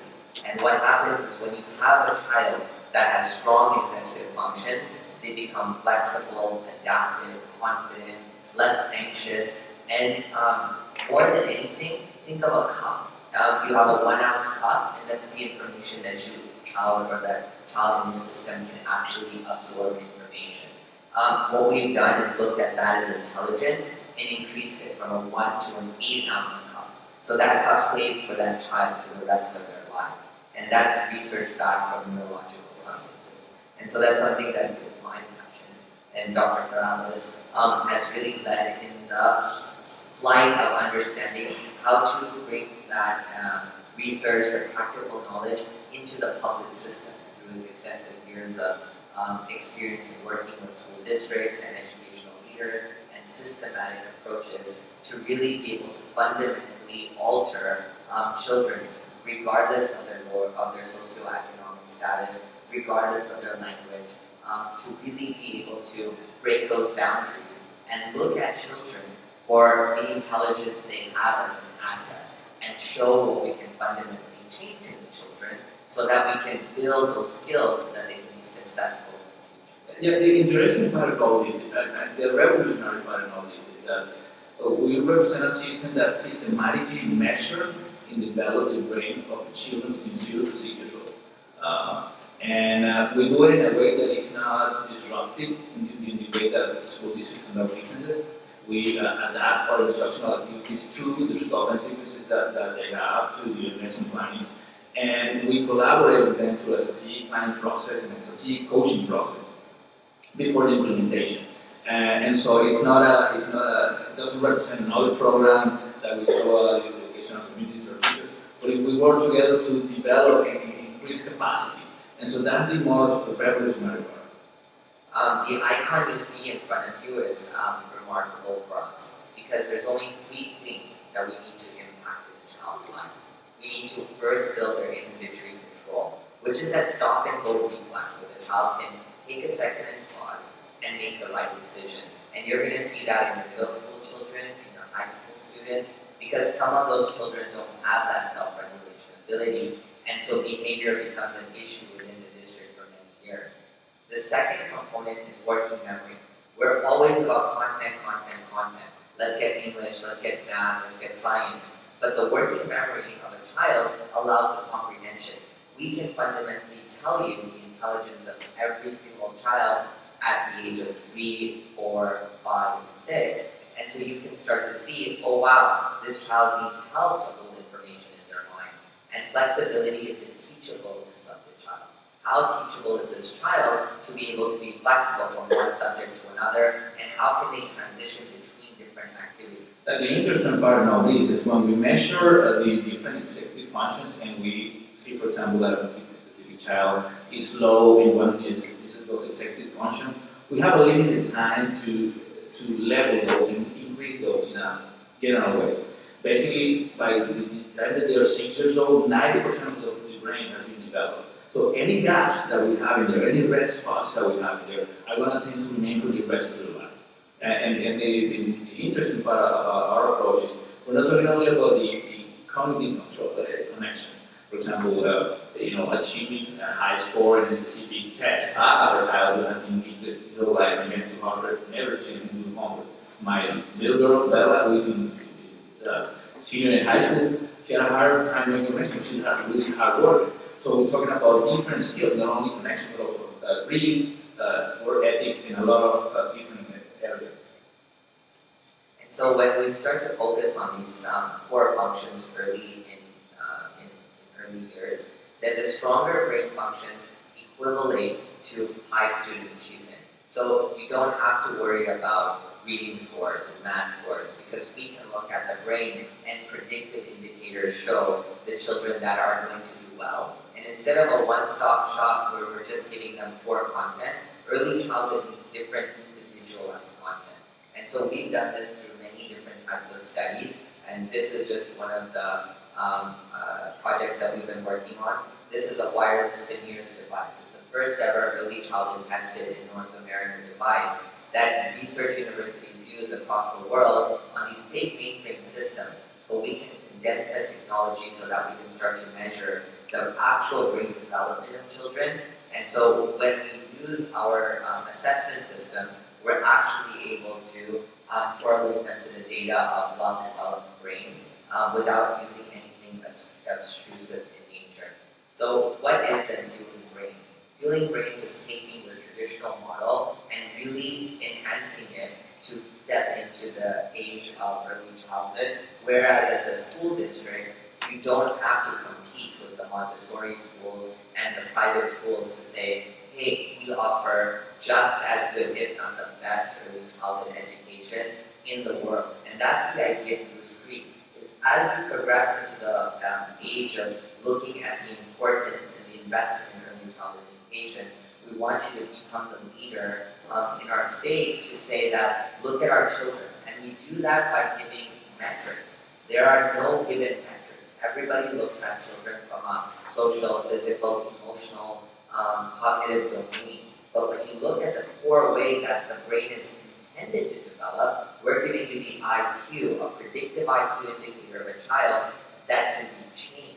And not only can the teacher change it, the parent can change it. So the way that our system integrates to the whole child's life. So parents have an idea of what they can do, and maybe they will avoid those extra classes and spend more time at dinner with the child because the child needs to concentrate, do some chores, slow down, and it's the basics. This is not a system that's trying to make baby geniuses by throwing more information.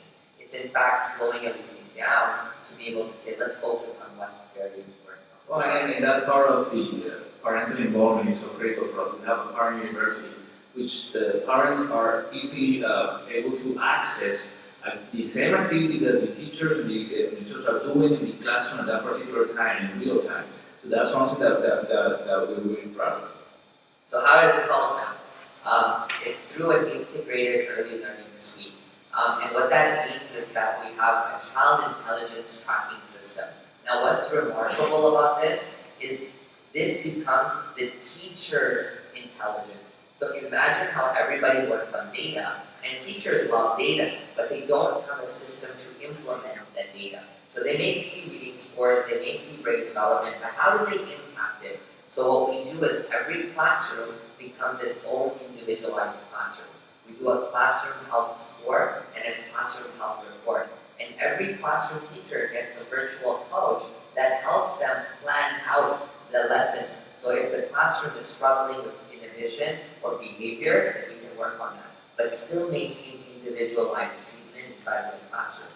Our core is all about executive function development. So the first thing we're always going to look at is the core executive functions. Now you would be surprised when we do base testing that 30% of your children have probably mastered their executive functions, and guess what? Nobody knows. These are the unicorns that are sleeping inside of your school that are going to be the children that are going to ace in your science project, be the best in your STEM program. And if we identify them early on, they're not a gifted child, they're just a more developed child. Well, and this just makes the life of a teacher and administrator easier because it brings a different class that they never had. They have content and pedagogy. We know DRA, reading levels, we know achievement in STAR tests and specific benchmarks, but they have never seen from the glance of executive function how is the brain right now and what can I do to systematically develop the brain to levels where the children are able to do whatever they want. And all of this is done. So brain language is great, but it's not the most fun language for teachers who need to understand. So we created a program, and this has been done for nearly a decade. It's a unique 3-in-1 LRM curriculum. And LRM stands for left brain, right brain, and movement. And what we look at is the left brain of the child is the structured learning of the child, versus the right brain is that project-oriented, playful learning of the child. So the right brain allows you to comprehend everything you've learned and start to put it in practice. But the curriculums that are set sometimes by TEA doesn't give the time for comprehension. It just teach, teach, teach. And what we do is by shifting the way that teachers teach the same TEA curriculum following the same TEAC guidelines, we can put it into a structured and an unstructured format. So both types of learners get to be able to practice that, and at the same time be able to bring in everything they're learning and actually apply it. And movement, because the body is growing at the same rate as the brain. Imagine a 3-year-old starting to just walk and get balance to 5, really have fine motor dexterity and control. They have to be able to really develop that body, and so we really put that front and foremost into the curriculum for all of the programming. So that movement is something that the teachers keep in mind at all times. So it's a systematic approach to develop the brain while meeting the state and federal guidelines. So how do we do this? And what we do is when we tackle district challenges, we have a 5-pronged approach. And that's, we evaluate everything that we're working on, we analyze that data, analyze the items, we integrate it, we coach, and we impact. And for us, the top 3 is integrate, iterate, and impact.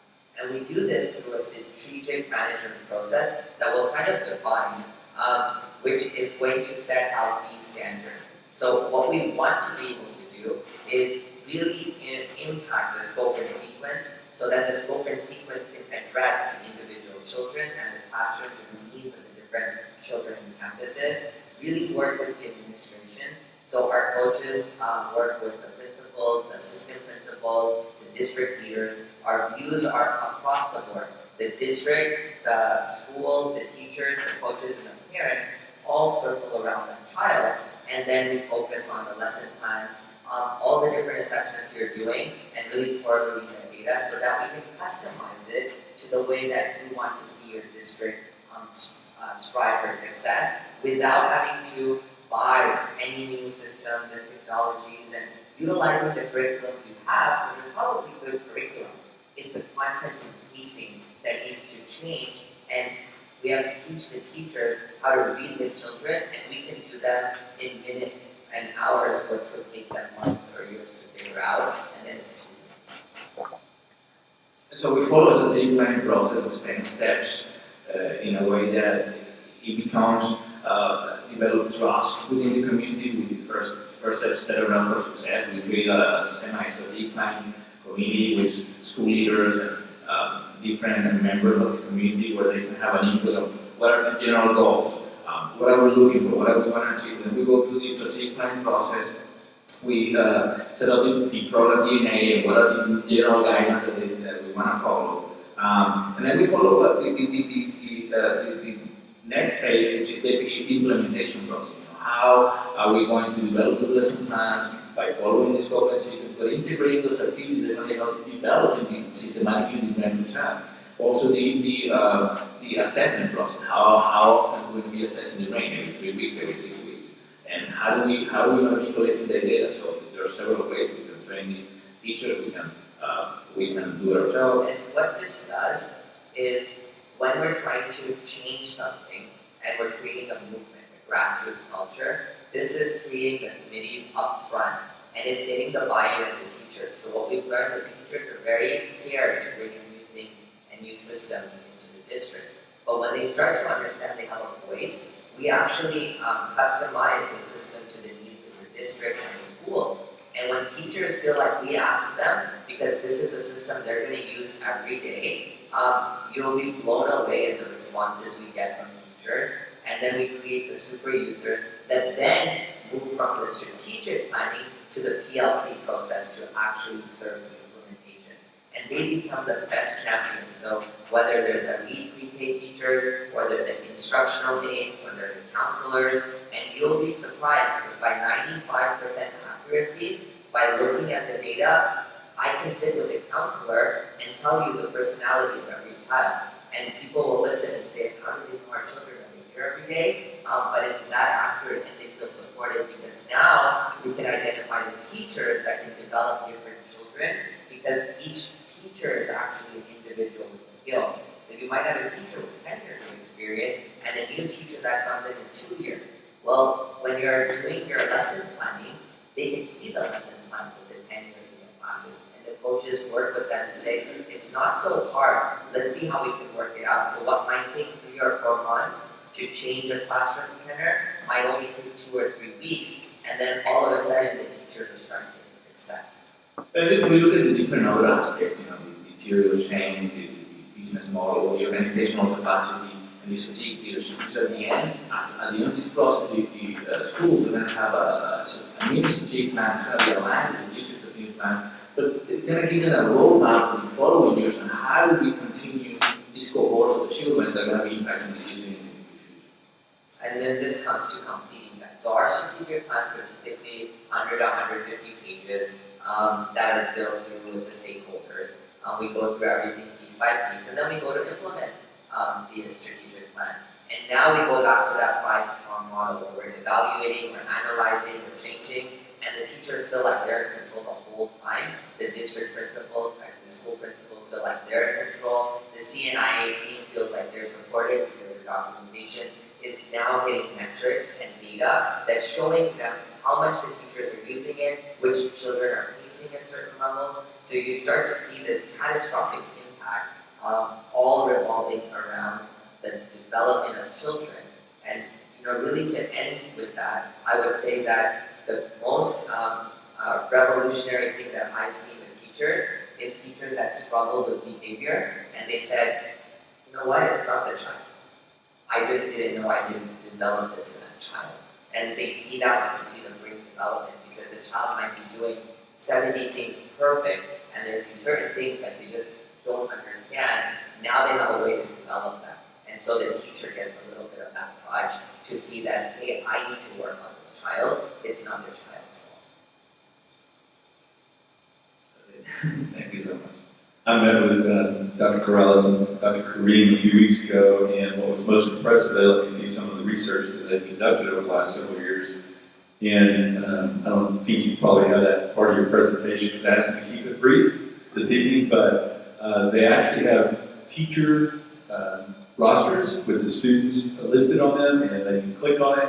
And what it shows is, at the beginning you saw the picture of the brain. It shows the color codes, green, yellow, red, based upon each domain that they're talking about. And of those, what we said is the teacher may test towards the content and get an idea of how the kid performed on that content, but if you actually know the strengths and weaknesses of each of the 3 domains here, you're able to teach specifically to that child's needs.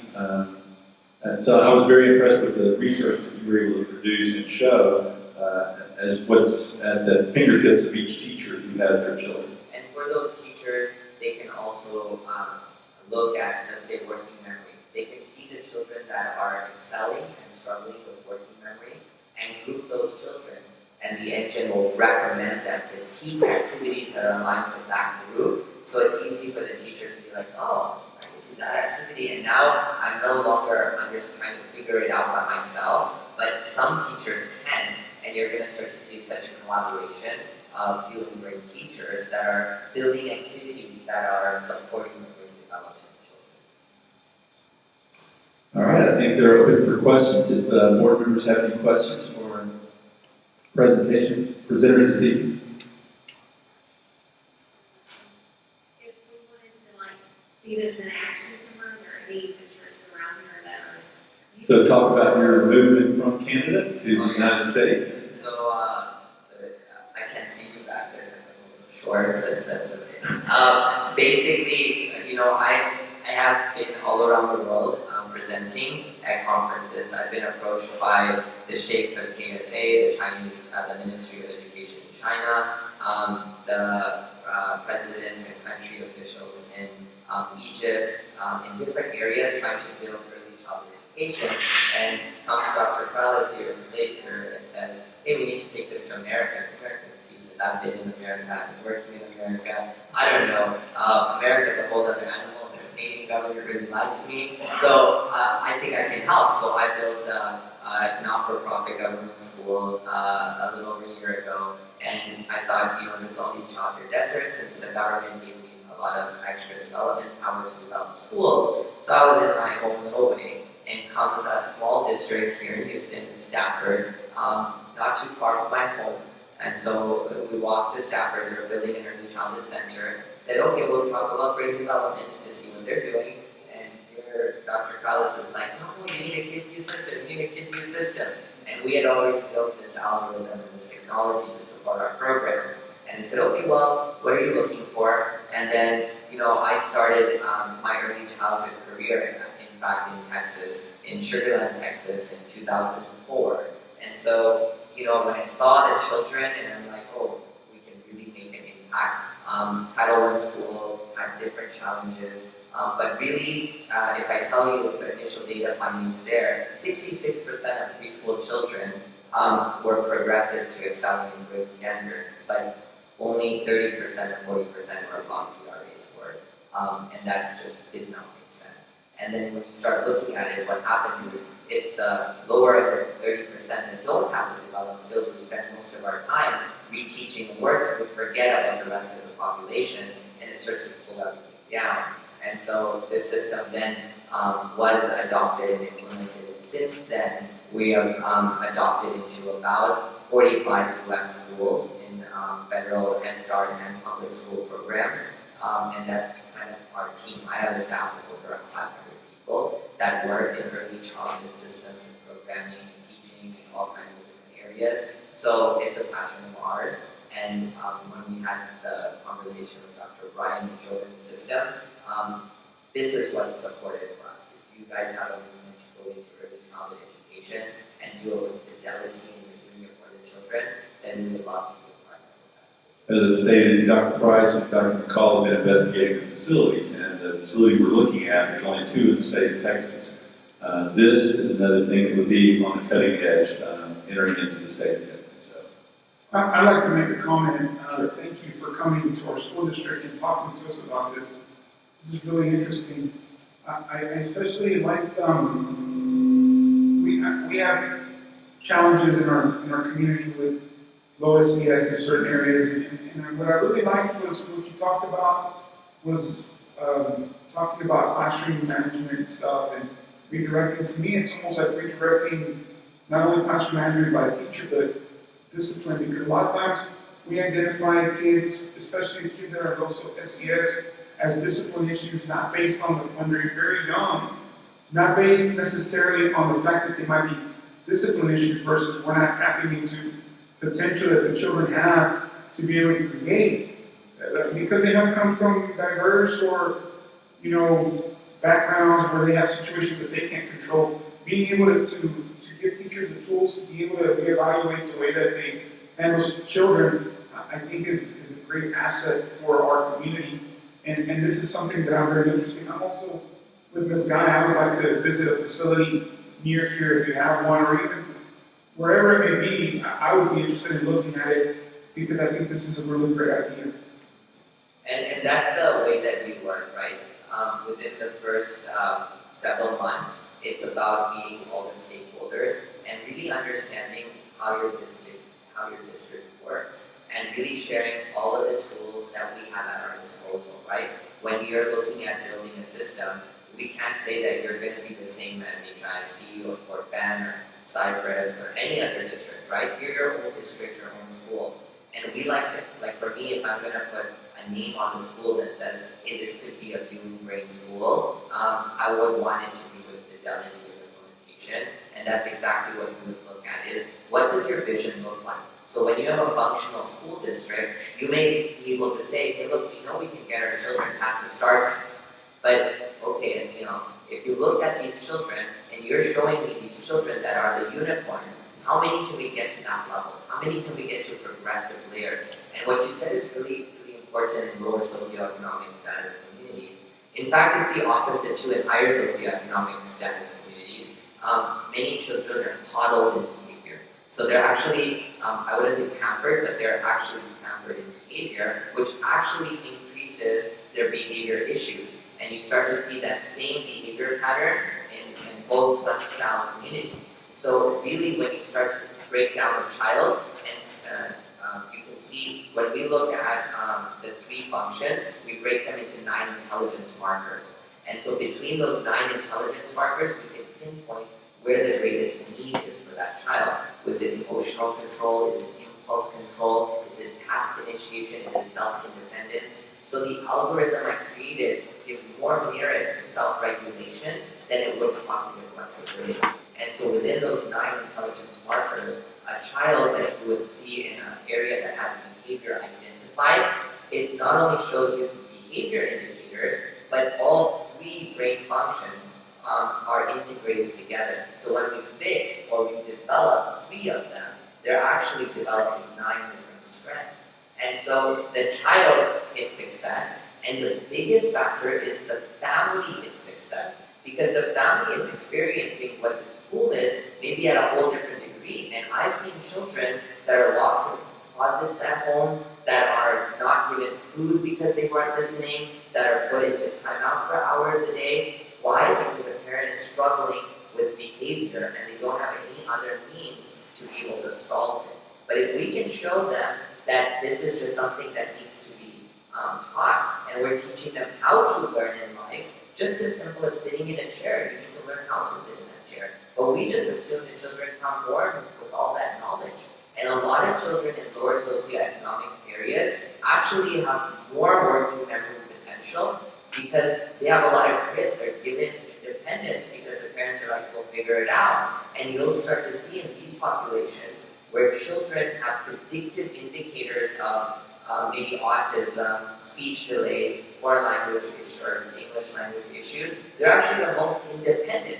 Why? Because their parents don't want to do that, so they teach them how to do that. So all we're showing the parent is the opposite side. You can also teach these things. Just like eating, you can teach them to do other things or going good at it, because that's something that's going to help them. Well, and the revolution here is that this system is applicable to any child. And so the great thing about it is that it's also the way that we interpret intelligence. The way that we educators were raised, we train about intelligence, was that nobody, when your goal is a certain IQ, that's it. You're pretty much done. You can increase a little bit, but not substantially. We have demonstrated that that's not true. You can substantially increase the IQ of the entire population in a system if you have systems in place, instructional activities in place to do that. Everybody can develop the brain of a child in an activity, but they do it in a random way. We're the only system out there that does it in a systematic way. Measure it, track it, and monitor the progress. That's the revolution.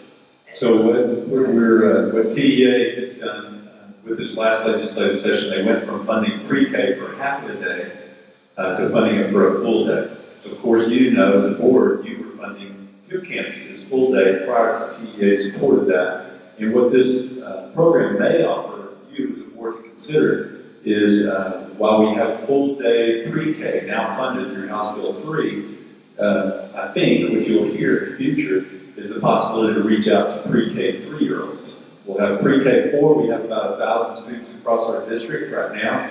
They would all be a part of the education, the Early Childhood Center.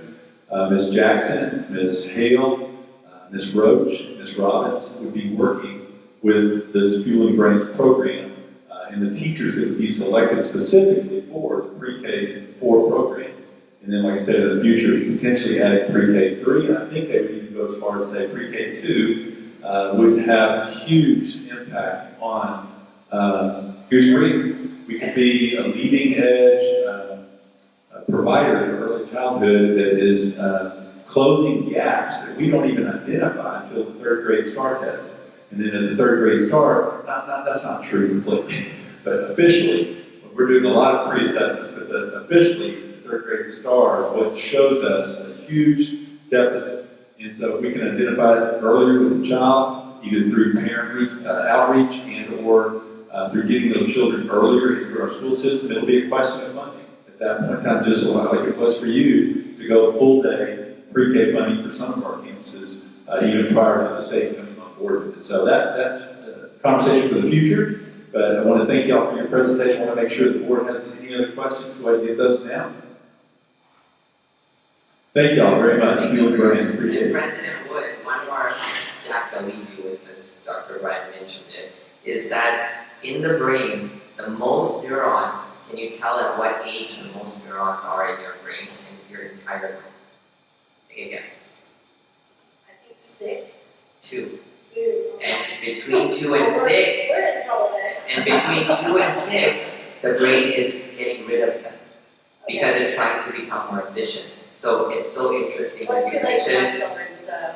So when you talk about pre-K 2 in the future, that's why the heightened. I'm just thinking diapers. Yeah, the diapers are still okay. We'll make that a qualifier. Actually, Early Head Start might be a good partner to do your pre-K 2. That'll be funded. Thank you, gentlemen. Appreciate you. Okay. Great presentation. Thank you very much, gentlemen. We'll move on our agenda now to action items. Agenda number 7. Dr. O'Brien. We do have a presenter for that as well. We will be considering an approval of order authorizing the issuance of Goose Creek CISD unlimited tax school re-lending bond. Yet another way Ms. Grimes has worked to save the district money. Mr. O'Hara, Mr. Sage are here to present to you this evening. We love presentations from you guys because it's always how we save money.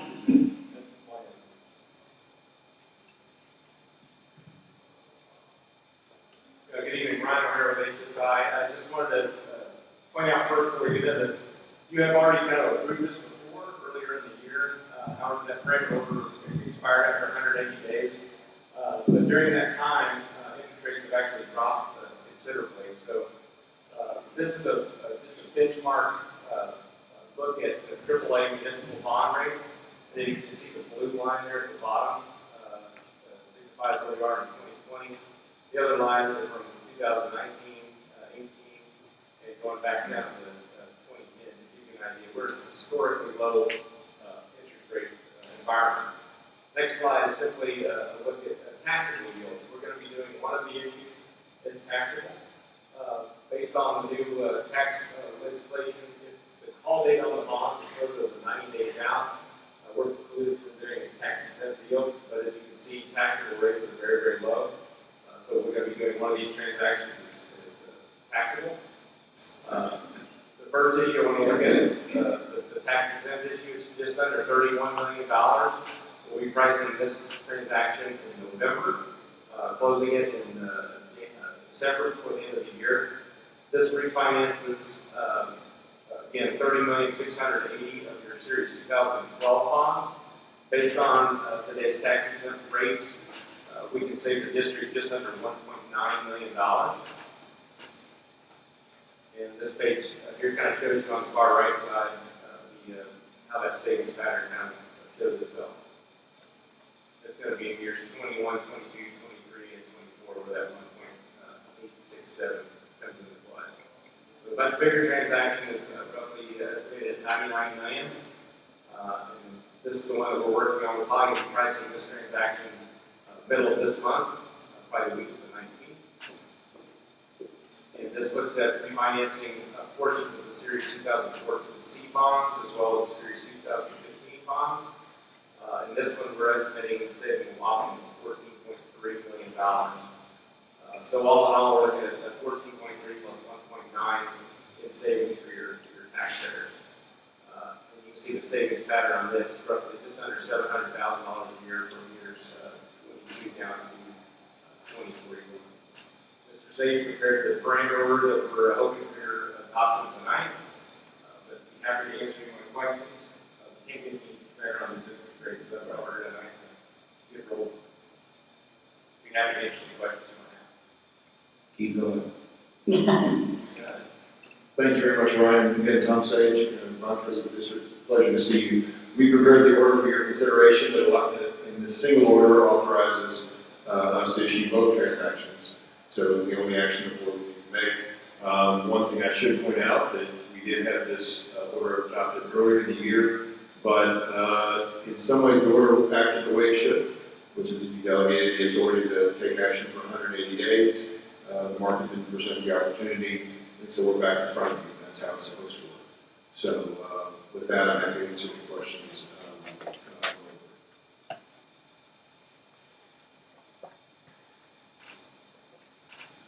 Any other questions or comments? Do I have a motion? Move for approval. Second. I have a motion by Mr. Laredo and a second by Mr. Clem. All in favor of the approval of the order authorizing the issuance of Goose Creek CISD unlimited tax school refunding bonds. Raise your right hand. 5, 4, 0 opposed, 0 abstaining. Motion passes. Thank you, gentlemen. Thank you. Thank you. Okay, so we'll move now to action item B, consideration of consent agenda. We have items 1 through 6. Are there any questions or comments about any of those? Should we hear what they are first? I'm sorry, what? Should we hear what they are first? Do you want me to read them out to you, Mr. Clerk? I usually do. Okay, go ahead, Dr. O'Brien. We're paying Just for the matter of recognize what is consideration of agenda item 1, application for option flexible school day program for Peter E. Highland in Packerley College High School and Stewart Career Tech High School. Number 2, innovative courses. Number 3, interlocal agreement with Harris County for the Operation Connectivity Program. Number 4, interlocal agreement with Harris County for Wallsville Road improvements. Number 5, tax refunds. And number 6, budget amendments. Now, are there any questions or I comments? do have a question on the budget amendments. You want to pull that one, or? I just really want clarification. Ms. Grimes, I bet you could do it right there. Reference number 2 is referring to properties purchased on Cedar Bio. Could that be on Cedar Bio, Lynchburg? Yes, sir. Okay, those are the ones we have already, that's all I need.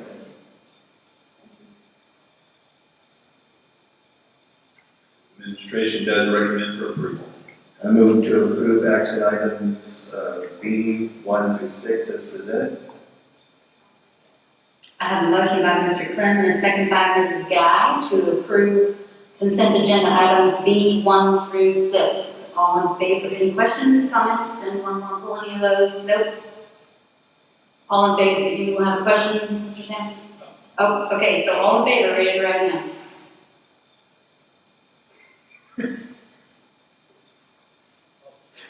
Okay. 5, 4, 0 opposed, 0 abstaining. Motion passes for agenda items B 1 through 6. Which takes us to action item C, future board agenda items for training board meetings. Just a reminder to the board that we have Dr. Cleveland coming on October 27th, board workshop. October 27th, is that a Tuesday? It's a Tuesday. Okay, because we talked about we have a board meeting on the 19th, and we were asking for the application period to end on the 26th. Okay, what time is Dr. Cleveland? 6 o'clock? Are we going to be there at the administration room? That will probably depend on social distancing licensing requirement. It's a workshop. I'm at the meeting as well. Oh, what do you mean for the The board? 19th. On the 19th? 19th. What the limitations we have is 141 capacity leaves us with about the opportunity to have 35 people in the audience. If we anticipate having more than 35 people, we would continue to have it here. I think we should have the regular meeting here then, for sure.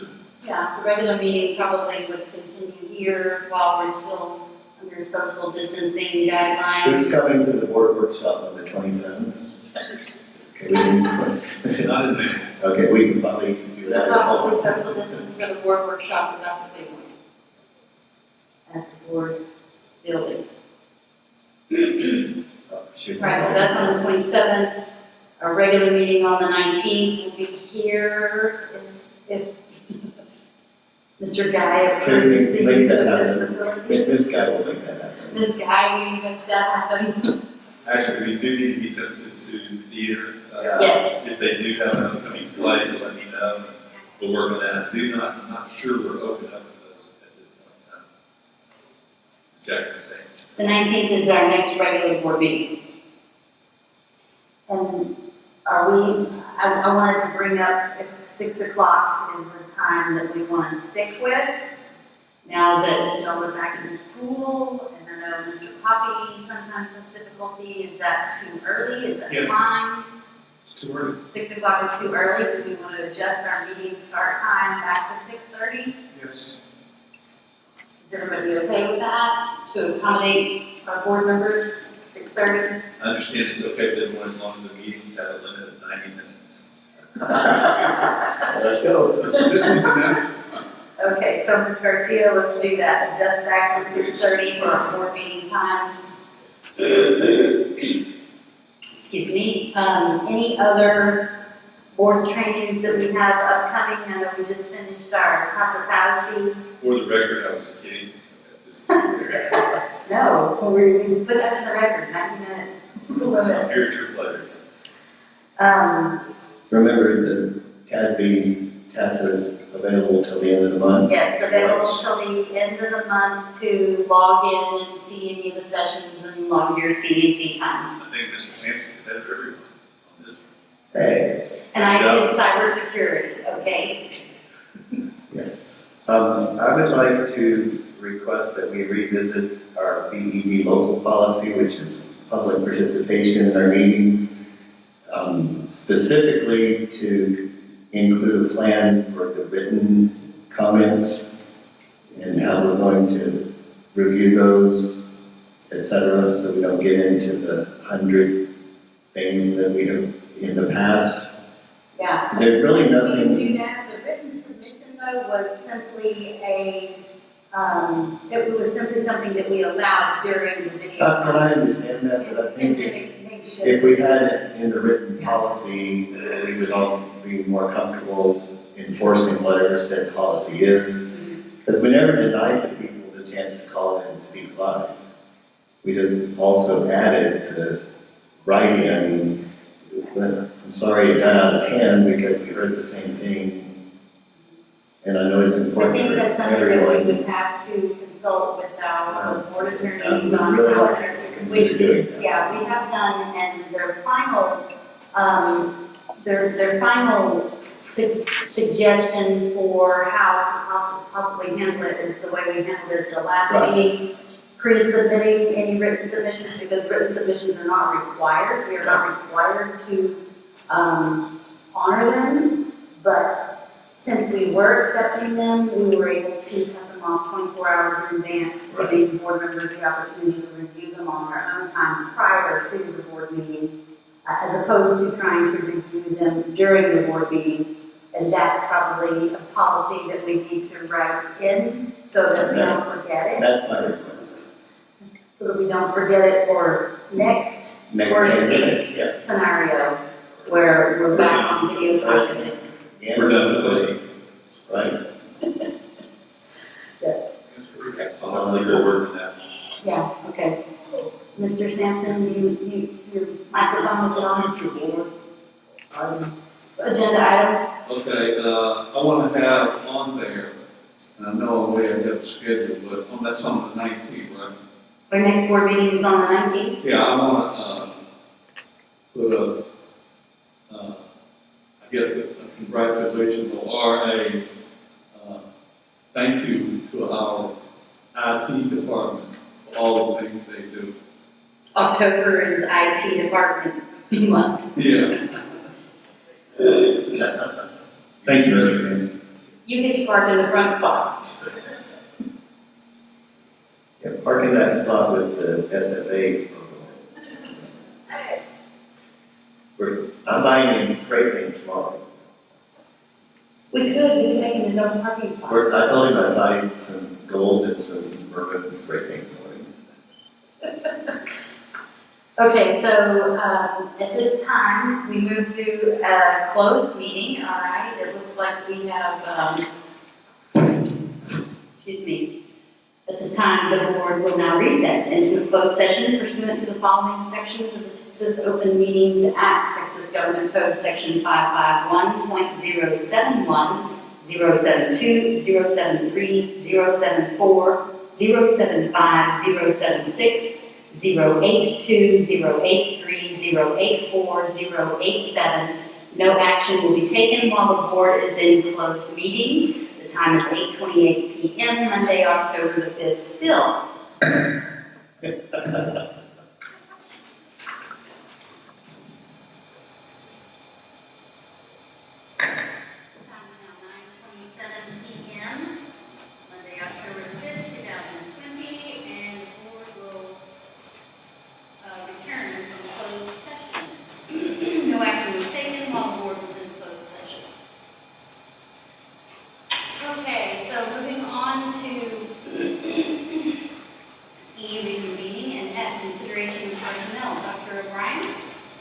Yes, the administration recommends for approval the elections of Rhoda Brown, Holly Jones, and Delia Torres, as well as accepting the resignations and retirements as presented.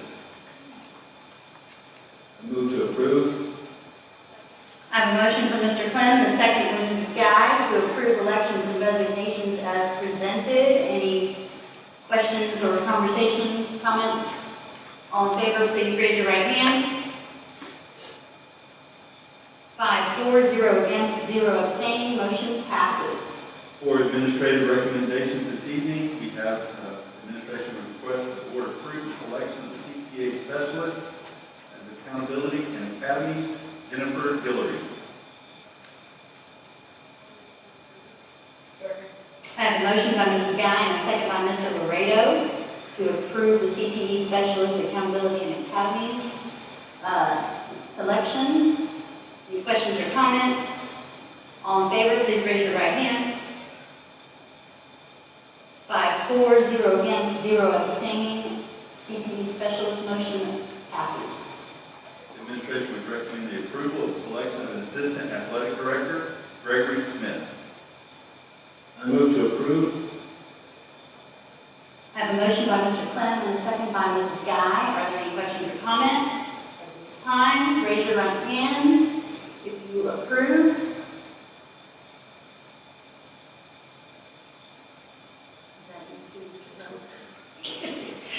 Five, 4, 0 against, 0 abstaining. Assistant Athletic Director approval election. Election approved. Okay, moving on to G. Item G, consideration of purchasing land. Before making a recommendation for the board to approve this purchase, I wanted to give a shout out and commend Mr. Brandon Benoit for his assistance, Mr. Bollinger, and thank you very much. It's been a long, tedious process, but we've gotten to the finish line here with your approval tonight. We will be able to move forward with this closing on this property, which is the final piece in the puzzle to getting San Jacinto Elementary Replacement School built. Does anybody want to table this? No. Just kidding. So there's a recommended action here. I'd like to make a motion that we approve using the bond and whatever excess comes out of